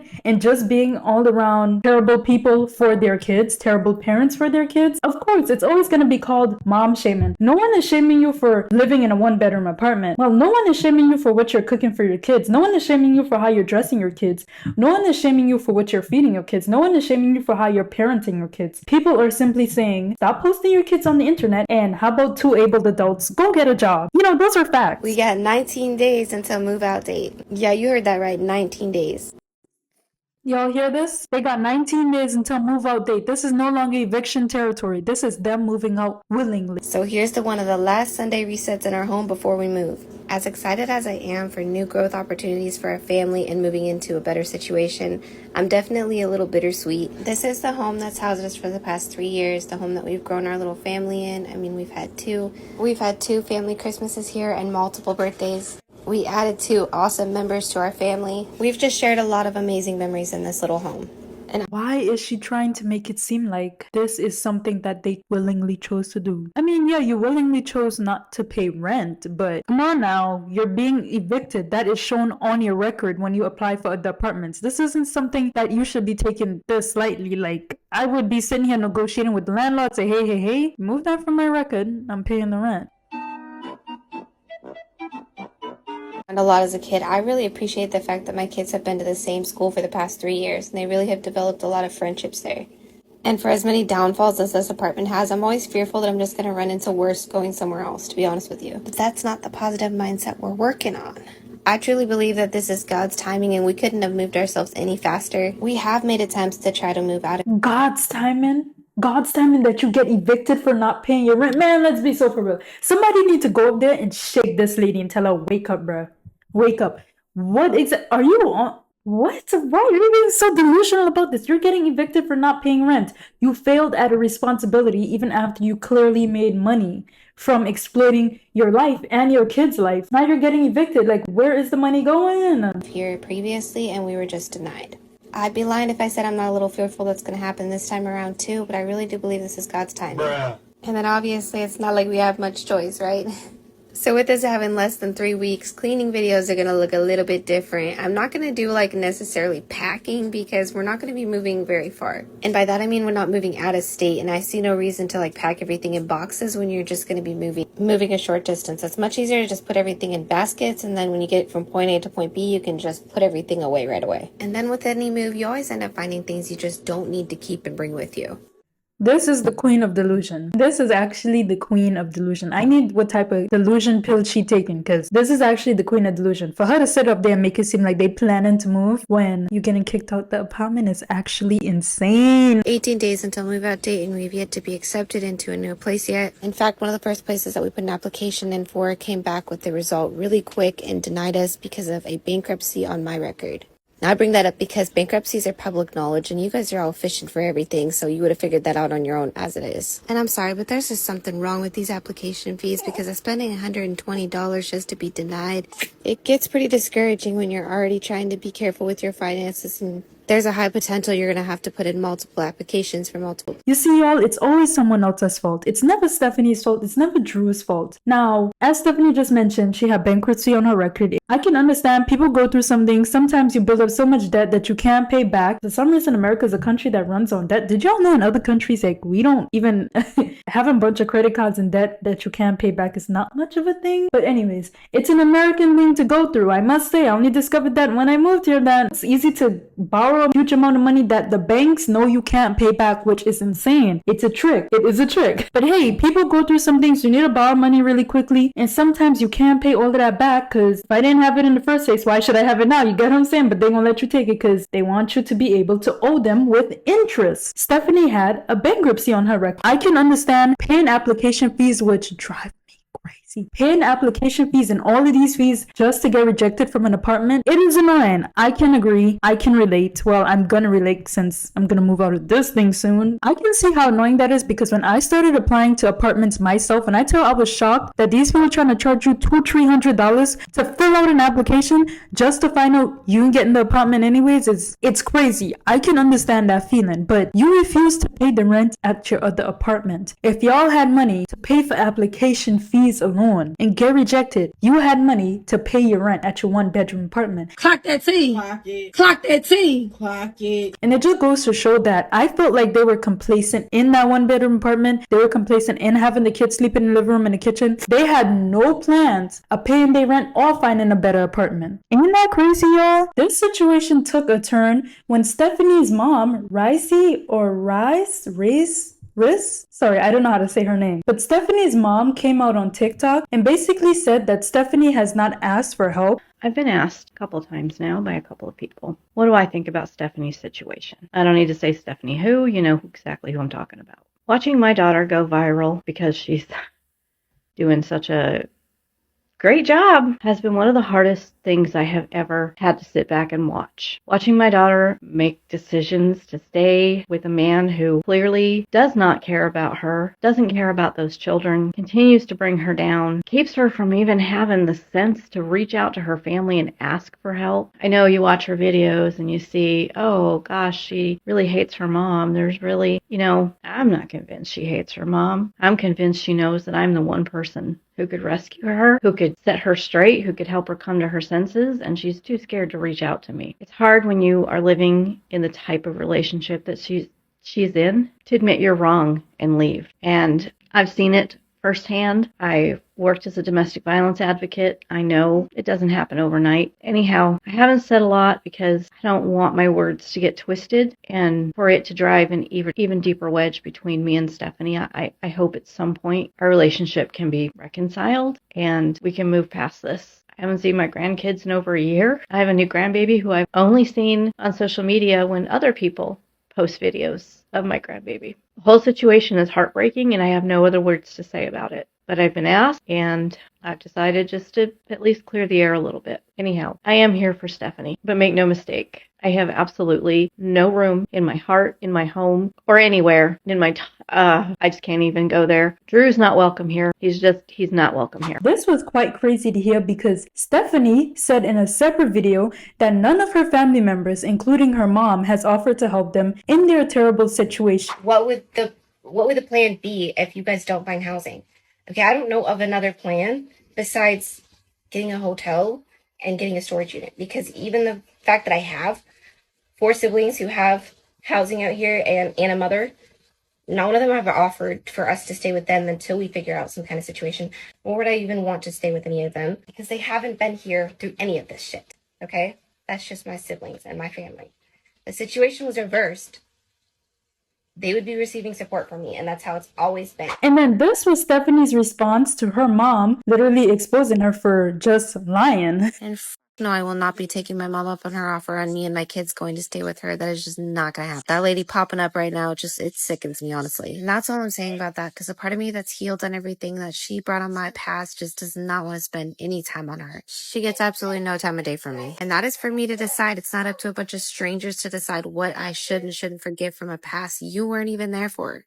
Now let's get back to this movie. Oh my gosh, I feel like I went through multiple transformations in this one video because that's how long it took me to edit this thing. But basically, y'all, I don't put it past Stephanie's mom for putting her through much trauma. I mean, think about it. A lot of people who go through these situations where they would rather stick in a toxic relationship, they would put their kids through toxic situations, or like even be in bottom of the line poverty and they have no intentions of getting out of it. A lot of people from lower income backgrounds tend to come from situations that are also traumatic. And she does make some very valid points. Maybe she did come from a very traumatic situation with her mom, because at a certain point she was living with her mom and she moved out and she moved in with Drew. We don't know the full story. We really don't know what the dynamics is between her and her mom. And she did even post a bunch of story times in the past about her mom. I feel like I have like a one-sided friendship and relationship with my brothers and my mom, because it's like if I don't put the effort out there, if I don't throw the effort out there, it's like somehow there's no like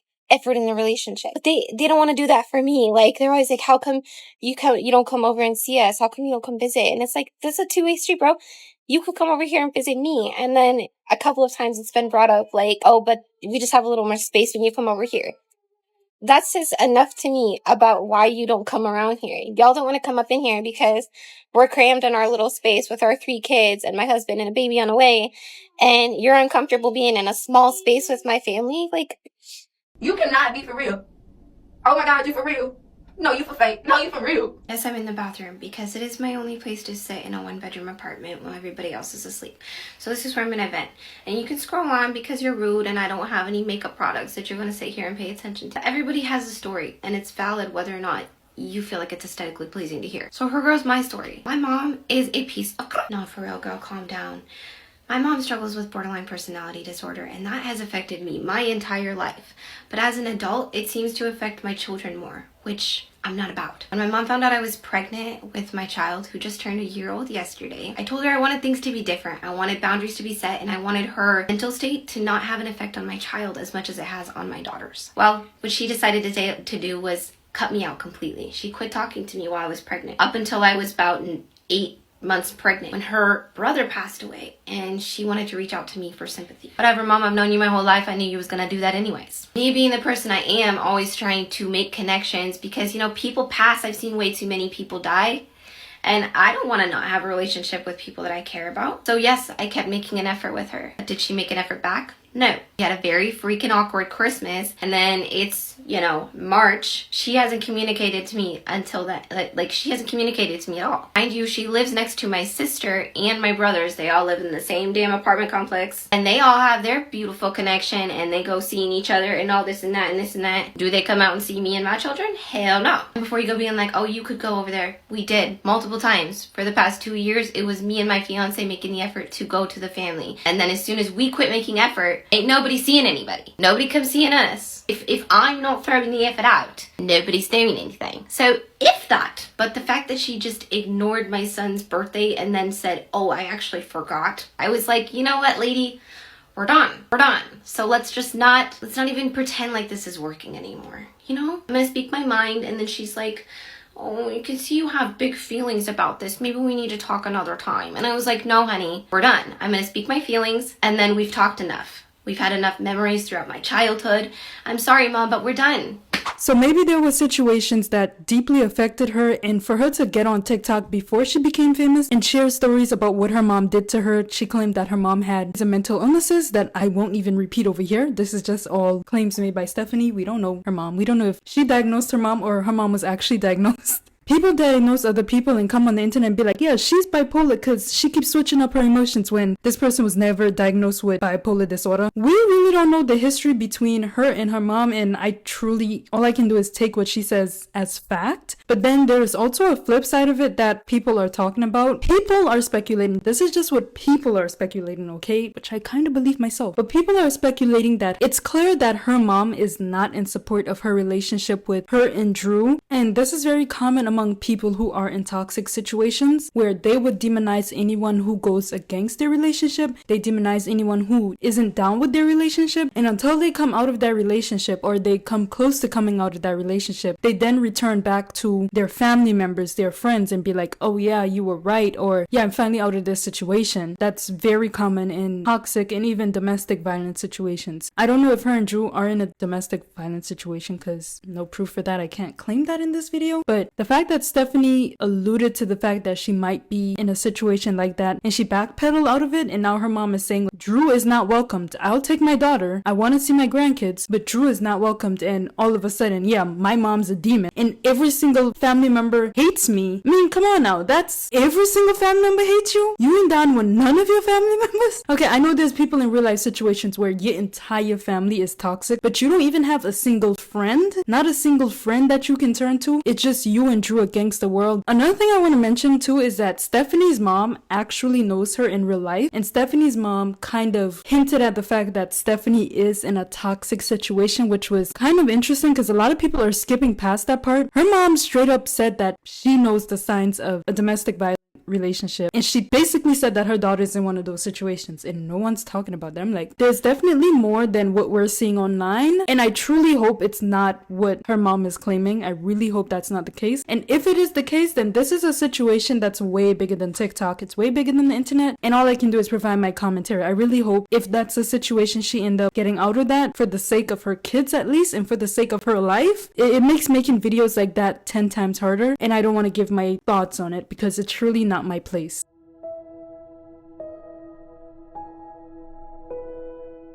I'm low-key about to give up. I either have the smelliest cats on the mother planet or all of my efforts are doing nothing. After debating for some time, we decided we will not have indoor cats when we move. Okay, so let's talk about it. So we received 3 citations for the cats that we quote-unquote abandoned. Y'all, when I thought I couldn't get any more triggered than I am from this situation, why did Stephanie make a video claiming that the cats that they have right now will no longer be indoor cats? They will be outdoor cats. In other words, she basically created this entire BS excuse, making it seem like the indoor cats suddenly love to be outside. They're doing the cats a favor by letting them outside. So basically, they're not going to find the cats in your home. They're not going to advertise the cats on their TikTok at least, so somebody can take them. They will just be throwing the cats outside. And I want y'all to take notice of the conditions of these cats in these videos. After debating for some time, we decided we will not have indoor cats when we move. Prior to me and Drew getting together, I had 1 cat and he had 1 cat. The cat that he had was a stray that came in from outside, and the cat that I had was a cat that I received from a friend. Becoming a family, we brought in 2 other stray cats. So at one point we did have 4 cats in this apartment. That seriously did not last long, not even more than a couple of weeks. And then my cat Conscious, who's always been a free spirit, wanted to go outside, and so we let her do so. It's always been my opinion that if you have cats and they act like they want to go outside, let them outside. They're animals. And I don't mean for that to sound any bit insensitive. To me, it seems like you're doing the cat a disfavor when they're asking to go outside. That's where they want to be happy, and you're not letting them go. And let's be honest, as much as we love our fur babies, they sure do mess up the inside.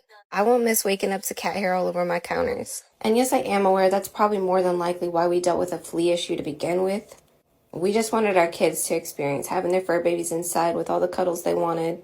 But we feel now it's just the best interest in all of our family members to have them just be outdoor kitties. That does not mean we just stick them outside and not take care of them. Our cats still get plenty of cuddles and they get fed every day. But this way, they get to be the free spirits they like to be outside, and we can go about preventing some of the damages that cats bring to a home as well as all the cat hair. But we always still love our fur babies. Gosh, thinking about it is upsetting me again. Thinking about it is upsetting me again, y'all. She basically threw away the cats. They abandoned the cats. And she went as far as removing their litter box. When I tell y'all the wickedness that is living some people's chests, I'm like, yo, are you thinking? Like, actually, are you okay? Are you okay? If you can do that to cats, you took in these cats, you made them accustomed to living indoors. You made them rely on you for food, love, affection, water. You made them rely on you to live, just to throw them back out in the wild and have them relearn everything again. I'm here to tell you right now, we don't care. Let me tell you, We don't care.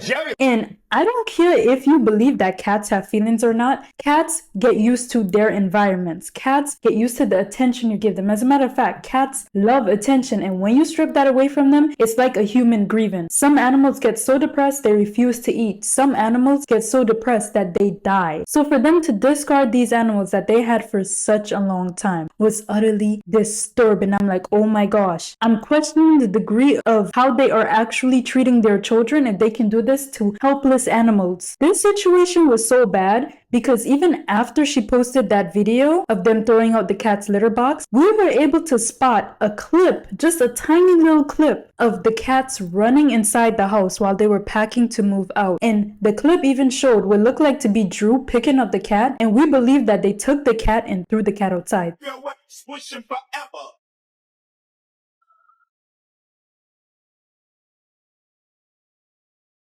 So it's quite obvious that the cats were trying to rehome themselves, trying to enter the house again because that's all they know. And then in the clip, we can clearly see Drew looking like he's picking up the cat. Thankfully, the people at TikTok did their thing. They were able to find out where the Jenkins live, and they were able to find the cats in front of the house. Actually, it's kind of scary that people can find out where you live through a simple TikTok, but anyways. They were able to find the cats literally right in front of their apartment, and this user over here was able to find Milo. When I tell you all my heart dropped to my stomach, remember the pictures we saw that Stephanie posted posted earlier of the cats, that cat looked nothing like what they posted. So there's the kitty. So I'm gonna see if I can get her, if she will trust me enough to grab her.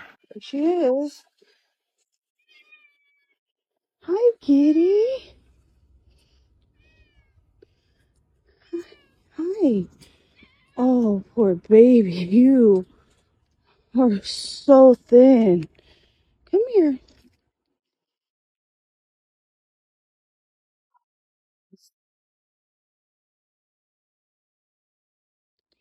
Hi. Oh, I want to cry so bad. Hi. Hi, baby. Hi. It's okay. I just want to pet you. Hi. It's okay. And I got her, you guys. Hopefully it'll be okay. It's okay. It's okay. Okay.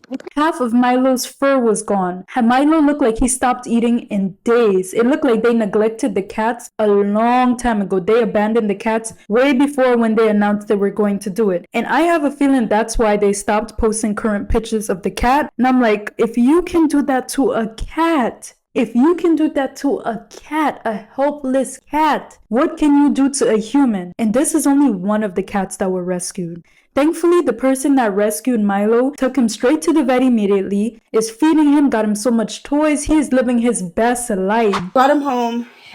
He actually looks 10 times better. Well, not 10 times. He actually looks a lot better though than what he did look like. He was very red. He had lots of like the sores on his belly right there. He had lots of those on top of his body that were very red. Some of them were bleeding. His booty was very, very red. His legs were very, very red. Took him to the emergency vet. He got a shot and he's on prednisone as a steroid for 15 days. He is doing much better with it. His skin looks so much better. He's thriving right now. He's so happy. He's so loved.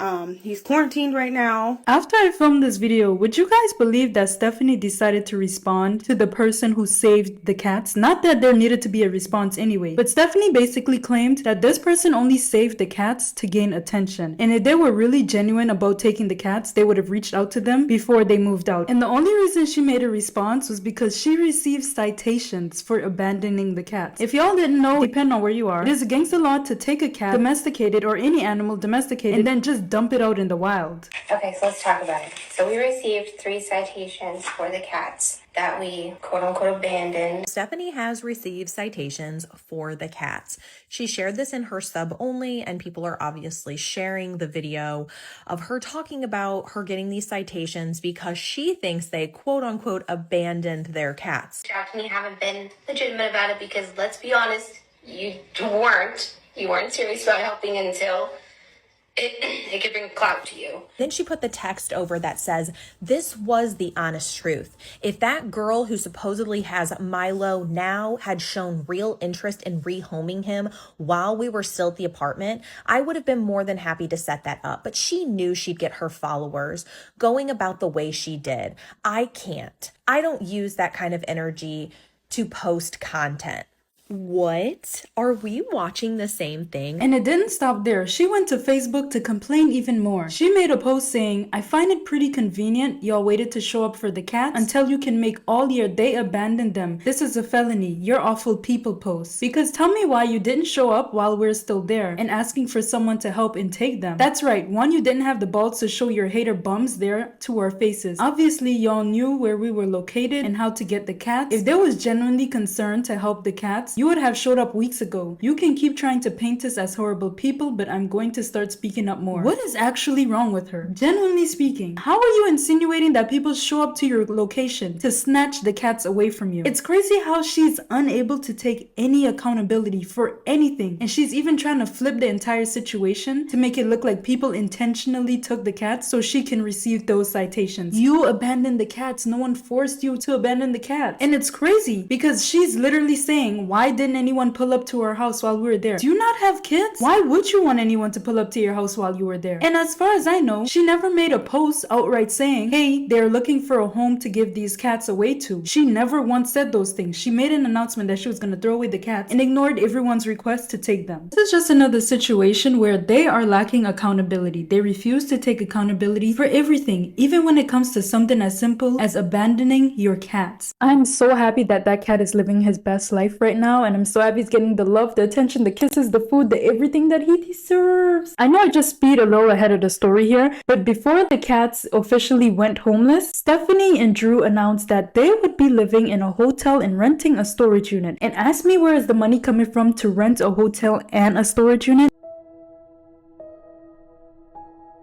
So we're officially 2 weeks into being homeless and living in a motel as a family of 7. Everybody was definitely a lot more comfortable in this room last night. It's move out day tomorrow, and in case you didn't catch on, we did not find a place, so we will be going to a hotel and getting a storage unit. It is beyond me. Again, I feel like they're making a lot of money off TikTok, but they're misusing the funds for God knows what. And everyone was just as confused, like, how can't you afford an apartment? How can you afford to pay your current rent, but you can afford a hotel and a storage unit? That doesn't make no sense. My man. And they documented themselves moving out, renting a U-Haul, and they actually had this U-Haul for a couple of days, and I know that costs a lot of money because I rented a U-Haul before, and let me tell you, it ain't cheap, okay? It's not cheap. And they only spent like 2 days or 1 day in this hotel max before they came out and said that someone called the hotel they were staying at and got them kicked out. I find it interesting you follow us around public and don't want to say hi. Y'all so bold in them comments, but you won't say nothing to our faces. And that's not even enough. Y'all had to make a bunch of hateful, untrue calls to the hotel we're staying at and get us kicked out. How the fuck miserable you gotta be in your own life to come at a family that's not doing anything to you? You sit there and say you want to do what's best for the children, but yet you want to send them to 2 abusive homes. You think it's better to split up a perfectly happy family and send kids to homes they don't even want to be in, to live with people they want nothing to do with. I mean, just make it make sense. These kids are happy where they're at. Home is wherever the fuck we are together. And I'm sorry for the blunt language, but I'm not the one who threw the energy first. Y'all come at me first. And part of me thinks that's why you actually don't want to interact with us in person, is because you know you're not going to meet terrible people and you want so badly to be like, they were terrible people. That's just not going to be the case. Kids would most definitely not be happier with my mother. Like I said, they want nothing to do with her. I still remember all the trauma you brought onto us, Mom. I'm trying to give you that opportunity to back off now, or I'll start saying some shit. I know you'll go and try to use that, well, you're the only... Now, I kind of believe this story, but at the same time, I kind of don't believe the story, because the hotel has no reason to kick you out unless you're going against the hotel rules. As a matter of fact, whenever I book a hotel, there's usually a limit to how much people can stay in a 2-bed hotel, usually like 4 people, and they were staying in a 2-bed hotel room with 7 people, so I believe that people probably made calls, but it was them going against the rules. And I'm not gonna lie, y'all, I was not happy when I heard that people were calling the hotel if what Stephanie is saying is true. Because at the end of the day, these kids need somewhere to sleep, okay? The kids need somewhere to lay their head on the pillow, and calling the hotel room just to antagonize Stephanie and Drew is really not helping the kids at all. After this situation, I would have think Stephanie would stop posting their location, but Stephanie just went ahead and continued posting their surroundings, how their motel looks and everything. I'm like, girl, did you not learn from the first part? So we're officially 2 weeks into being homeless and living in a motel as a family of 7. Now this hit us right at spring break, and everybody was definitely a lot more comfortable in this room last night. And I got about 85% of everything picked up and put away the best we could. Now I know it's easy to look around and quickly judge. I mean, refer back to our first viral video when I said if you don't live in this situation, you don't quite understand. But anyways,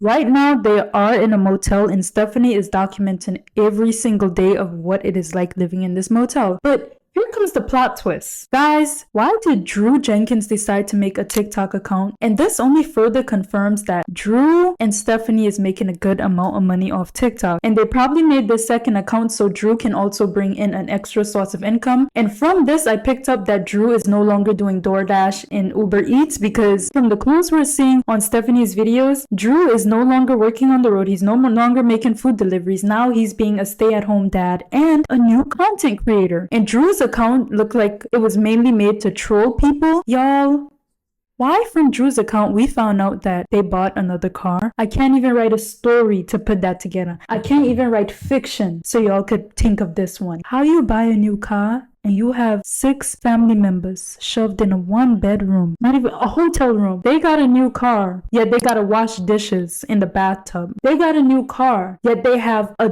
deep fryer sitting on top of the bathroom sink with literally flammable materials surrounding it, with a towel covering the smoke detector, and the kids crammed up in there like a bunch of crabs in a bucket. How is CPS not even on this case? I just need to know, how are they continuously getting away with this? From dumping the cats, which I'm pretty sure is illegal. Is it illegal? Y'all, tell me if I'm tripping. I want to know what's y'all thoughts on this, because I can't be the only one that feels an insane amount of rage building up within me from this situation. This is crazy. The most hilarious part is, during this time, Drew had his license suspended because he owed that much money in child support. How did he get away with recording himself driving on a suspended license? I don't know. Another thing that I did not stress enough in this video, which you guys would later on see, is that Stephanie will continuously use Drew's health as a reason as to why he don't have a set job. Yeah, so this is another reason to add to the collection, another excuse to add to the collection as to why they don't want to work a real job, because Drew is so sick. He's crippling sick that he cannot get an actual job.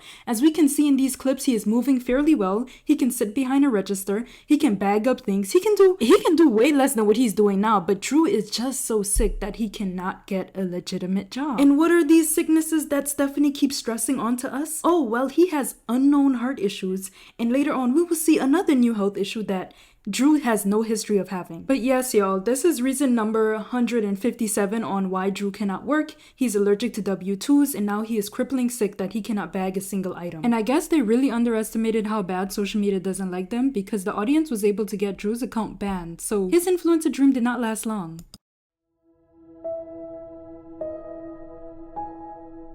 Here's the most satisfying part that came out of this entire situation. Because Stephanie and Drew can't stop posting in their environment, they can't stop posting what their motel looks like, the mother of Drew's other child was able to figure out where they live, and she was able to have him served court papers to show up in court for child support. So while they out here claiming that they were blessed and X, Y, and Z and all type of foolishness, oh my gosh, he was served court documents. When I tell you, that was so satisfying to hear. And on Elrida's page, she's been talking about how he's avoiding this. She's been talking about how they're trying to just do this in order to gain money and try to gain sympathy from people. And she's also talked about how well her son is doing. And Elrida even posted screenshots of some conversations she's had with Drew.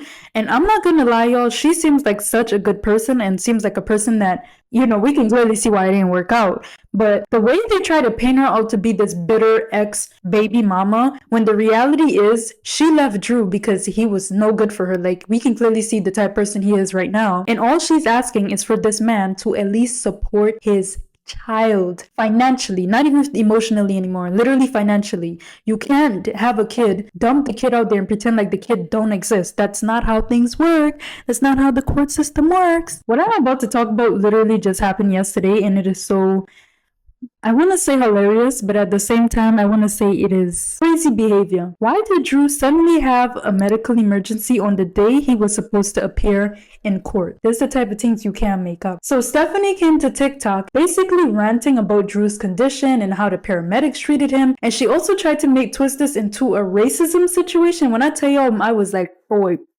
girl, you can't be anymore for real. Like, you can't be trying to bring racism. How are you trying to bring racism into this? I hate when people do things like that. I hate when people bring actual social issues into situations where they're completely in control of. And you know, we didn't even have to know that Drew had a medical emergency, but the fact that they've gone this far to announce that when we had the ambulance come over to the hotel because Drew is just so sick. Good morning. So as you probably already know, well, some people may know because Drew posted about it. Drew went to the hospital this morning. I've never been the type of person that just likes to seek attention or wants people to pity me. That's why I find it goofy when people think that like I'm playing this lifestyle of broke because I want attention. Like, that's the last thing on my mind. That'd be silly. I think if there's people who do legit play like they're poor as we are for attention, there's something deep inside wrong with you. Deeply wrong. That's beside the point. I've been so quiet about so fucking much because I'm just not the type. I don't want extra drama. I've been through so much in my life, and I've just had so many like depressive moments that it's like, I'm just tired. I'm just done. I want to be happy. I want to be stress-free. So drama and me, they don't mix, okay? But I want to say that this is a lot of speculation. Like, people know what's what about me and Drew. And I don't care. I get that people got to make their own bills. They want to pay their own bills and they got to be their Reddit update selves. And that's okay. You make your living off being nasty. That's you. I don't care. But I'm not posting anything. I don't even know how to say it. I know that there's this term. You check yourself into the Facebook hospital where you're trying to seek attention. You're trying to seek people being pitied. You know, pity. Yeah, you're seeking pity. That's just not me and Drew. Okay, we're very to ourselves. And the reason we were gonna try to start sharing about his health journey was more just because it was on me. He wasn't even fully comfortable with it. It was me trying to slap people in the face with the reality that he's not just some man that sits on his ass and does nothing for his family. We've taken the steps, we've taken self-employment and pursuing different routes for not just his health, but my health included. If his health is avoiding child support, then he must be very sick. If his health is avoiding garnishments, then he must be very sick. And you know, I don't give a rat's hairy ball ass about your freaking statements of, well, I got this, that, and the third disease, and my husband has this, that, and that, and he'll still go to work and all that. Guess what? That's your decision.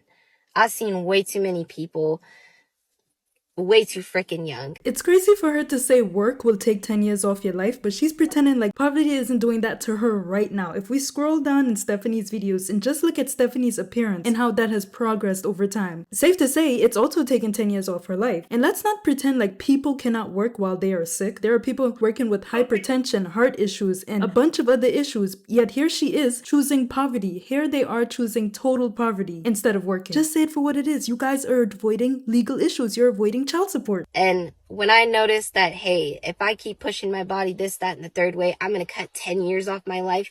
And the same for my man. We're not going to do that. We're going to take the steps to worry about our health and be here for our kids as long as we possibly can. And I don't care if that bothers you. I just don't. This morning was bullshit. Okay, because the medical system is failing my man. I'm seeing firsthand how African Americans get treated in the medical system, and if you want to deny that, that's probably because it doesn't affect you, okay? Or it doesn't affect someone close enough to you that you know what I'm talking about. It just seems like we know. That's just it. I haven't shared it because I just know how people are. Y'all gonna be like, oh, well, she can say, well, this test came back normal and this came back normal, and well, obviously there's nothing wrong with him and he's just playing games. Nah, man, do you know how many times an African American has their medical concerns dismissed simply because that's just how the doctors want to play? And this morning, when my man was interacting with the paramedics, I just often ask myself, like, would you be asking these questions if it was another? Would you be asking these questions in a different scenario? Because why are you instantly assuming that this has to do with some kind of substance abuse? First of all, why would they assume you're on drugs? The only reason they assume you're on drugs if there's signs that there's drugs. But anyways, I'm not gonna discuss whether or not people are on drugs because that ain't my business and I don't have no proof. Okay? Okay. Why are you instantly assuming that he's faking it? And why are you calling him old when he's 35? Not an old man yet. And then just to sit there and act like I don't know my own man that I've been with for 3 years. And I'm telling you, he's not acting himself. He's not acting himself. I don't get it. I think it's freaking hilarious how doctors and people in the medical field will be like, I got this degree. I know you better than you know yourself. You just met me. You don't. Your degree you didn't have a degree on me. And ever since we went viral, the hell that we have gone through with the doctor's office, and it's not professional at all. And we have kept our mouth quiet, but I'm low-key tired of it, okay? I'm low-key freaking tired of keeping my mouth shut. I got a lot to say, and I've just been quiet. So I don't give a flying fuck what you all have to say. I got shit to say. You think I didn't want to fly off the mouth the first few times that I seen that his exes posted? Because what is that? Y'all had nothing to do with my life prior to me going viral. You had nothing to do with mine and Drew's relationship. You had nothing to do with us. And you see his significant other is starting to do good, and you can't handle that. You have to come in and try to get your piece. You have to come in and try to stomp whatever success Drew might end up having because of his significant other. I've said nothing. And I thought eventually people would just be like, oh, that lady, that was the person who was misinformed, or this person is spewing off the mouth. And I thought it would all start speaking for itself, but all it's done is just turn into more webs of lies. And I've learned that there's more evil on the web than there is good. It just seemed like. And then when we go on Drew's account, here goes Drew saying that he had a seizure.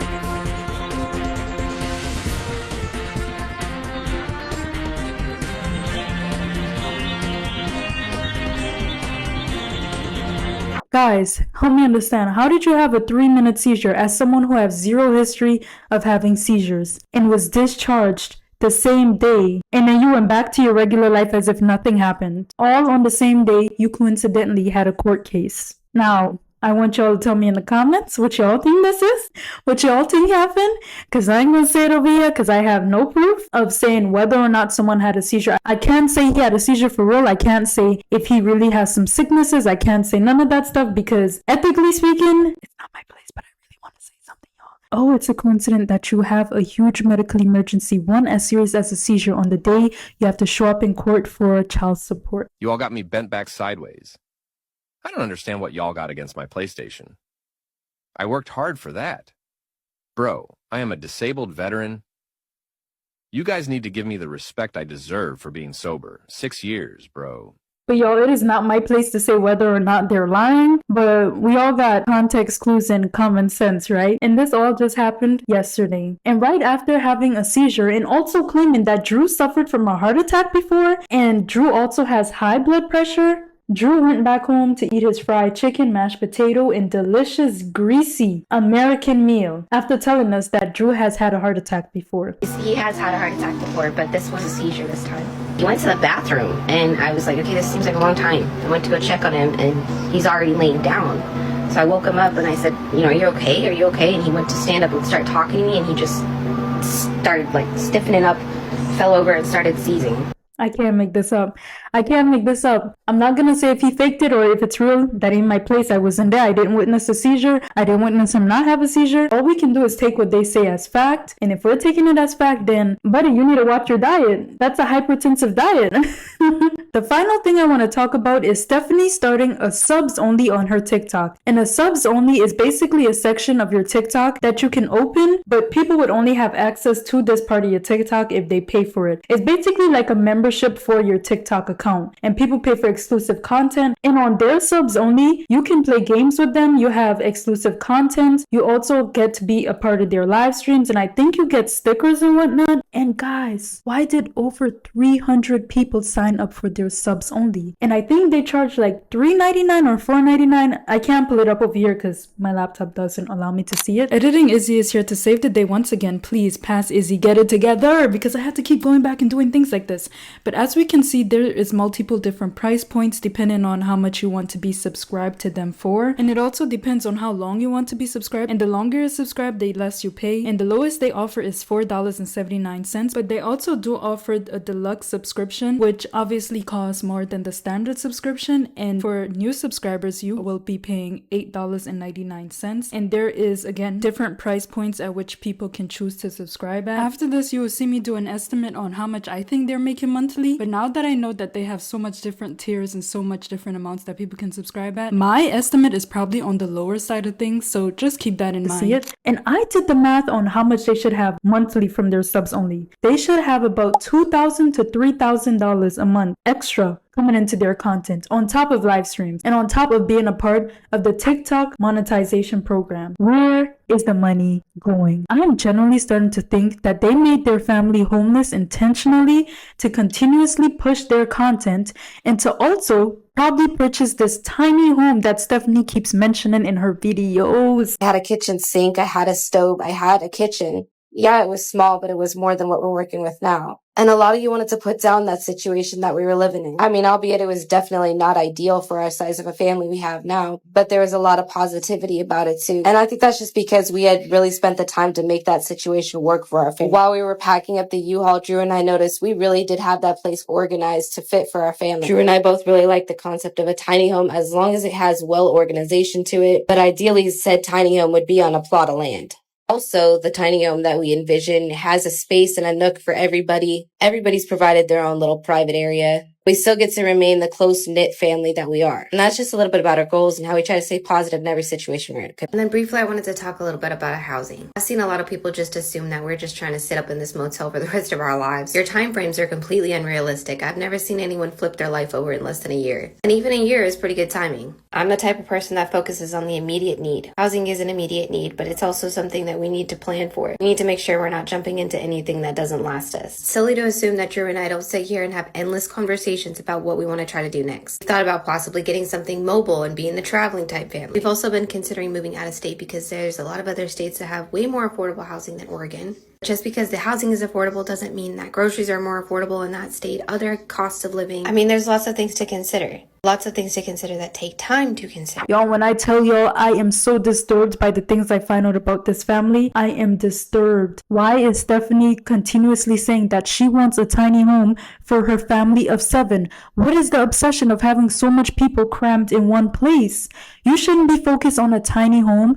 You should be focused on getting a bigger space for your kids so they can have some privacy. It's almost borderline sadistic. Like, do you like to see your kids suffering? Do you not like to see your kids in ideal living conditions? They're making all this money. They can afford an apartment. They can afford resources that might ignore the fact that she have a bankruptcy on her record. They can afford many things from what they're bringing in on TikTok. If they're not filing this on their taxes, then that probably explains, oh my gosh, that probably explains why. Anyways, if CPS don't come for them, then the IRS will. But this entire situation about this family is so disturbing that they're either intentionally having their kids struggle just for exploitative content, or they're doing this because they're just misusing their money in all the most possible worst ways we can even think of. I can't even speak English no more because that's how messed up the situation is. So a few days ago, I mentioned that we were going to slowly but surely better each area in our life, and I started with our dental care. Go out with the old and with the new kind of method, if you will. I know some of you may be thinking, hey, you just cleaned this bathroom. If you're paying good enough attention in that cleaning video, the Guru Nada products were already on the counter. I am not about to do that over. Like I was saying, the Guru Nada products were already on the counter. Because when I did the whole cleaning video, I started with the counter, and I just played around with angles so that I could finish the rest of the bathroom. Let's get back to this bettering part of our lives. I chose to invest in our dental care first because I just felt like it was the most immediate need for our family all around. You done lost your damn mind. When you get your damn mind, you call me. If our kids regularly see dentists and none of them had cavities, which is a win in any parent's book. As their kids are getting older, they stop losing all their baby teeth and now have all of their adult teeth. I'm going to do anything and everything I can going forward to help them maintain the best oral health they can. Honestly, I did my research on this. I had never seen these concentrated mouthwash drops from Guru Nada, but there's 300 uses per bottle. Would y'all believe Stephanie gave her kids concentrated mouthwash, which are made for children over the age of 12, when the oldest child in the house is 9 years old? And it clearly says this as soon as you search it up on Amazon. It says it's made for kids over 12 years old. And I'm pretty sure it said it again on the back of the bottle when she searched up directions on how to use this product. I guess she's trying to go the whole holistic route, but at least take your kids' age into consideration. And then Stephanie did a whole haul showing all the stuff that they got from Amazon. I believe it's the same products, but it's just crazy to see that the same people who are trying to convince us that they are struggling so bad they couldn't pay rent at their last apartment, these are the same people that are purchasing high-end oral hygiene products. I couldn't even do that at my lowest. What is going on? And I wasn't homeless. What is going on? This is not giving struggle. Okay, y'all, we have now arrived at the end of this video. I know a lot of people who are familiar familiar with the story of the Resilient Jenkins, you guys have probably realized that I have left out the entire situation with Deshawn's mom, whose name is Desiree, and Drew, and that's because I'm literally all just learning about this situation. When I first filmed this video, I think Deshawn's mom only just came out about what was happening, and I just wanted to see how things develop and see how everything play out before I made another video about it. So I quite literally can't even include it because I don't have any clips, and this software is all out of space for me to include any more clips besides this one. And like my honorable mentions at the end for my members, I most likely am gonna do a part 2 for this one. Yes, I kinda suck at doing part 2s. This video deserves a part 2. It's still developing, they're still going through the courts, it's still a whole legal process. So sorry about that, y'all. I know this was supposed to be a full-blown expose, but I can't do that if I don't even have proof for everything right now. And now let's get on to the closing part of the video. In conclusion, please stop giving these people y'all money. Don't subscribe for their membership. I already watched their videos, so y'all don't have to. Don't go follow them. Don't leave a comment on their page. Make them go broke. And actually, let's call CPS. Let's call the authorities, please. I don't understand how CPS is not on this.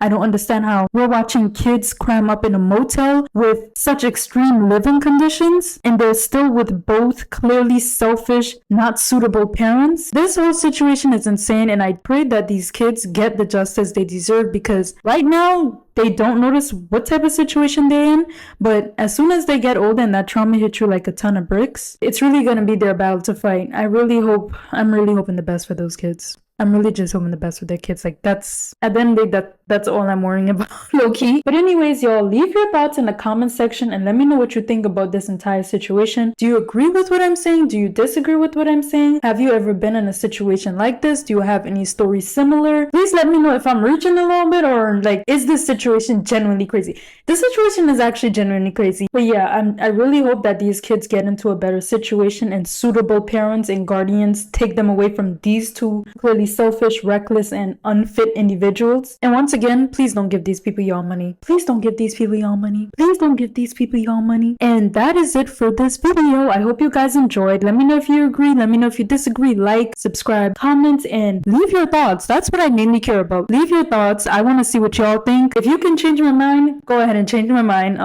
We'll see. Some of you guys actually do be changing my mind sometimes, though. As usual, thank you to those who are members of the Izzy and Ali VIP club. Right now, we have Faye and Link going strong. Like, they're one of the most loyal and oldest members of this club, so thank you guys so much for being a part of this. And remember, if you want VIP exclusive polls, behind the scenes content, I'm actually gonna post behind the scenes content right after this video goes up. If you want behind the scenes content, stay tuned. And yeah, thank you so much to you guys. Thank you for being VIP members, and thank you to all other members who are in my other groups. But thank you so much for watching this far into this video, and I hope to see you guys in the next one.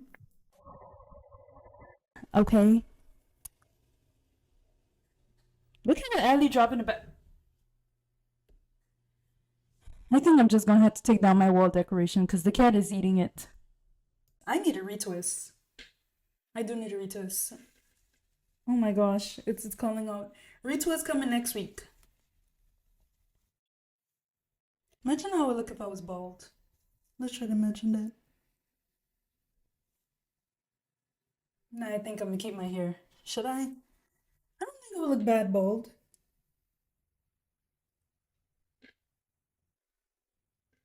Would I? No, I think it would make my forehead look way too big than it already is. We could have been, and we tried to pretend. Okay, let's get back to the video. We could have been, we could have been, we could have. Fine, but you want me to subscribe to your website? Hell no, why am I? And it's like for $100 and something. Okay. It was just so crazy to see, but let me insert the full clip here. You want to talk?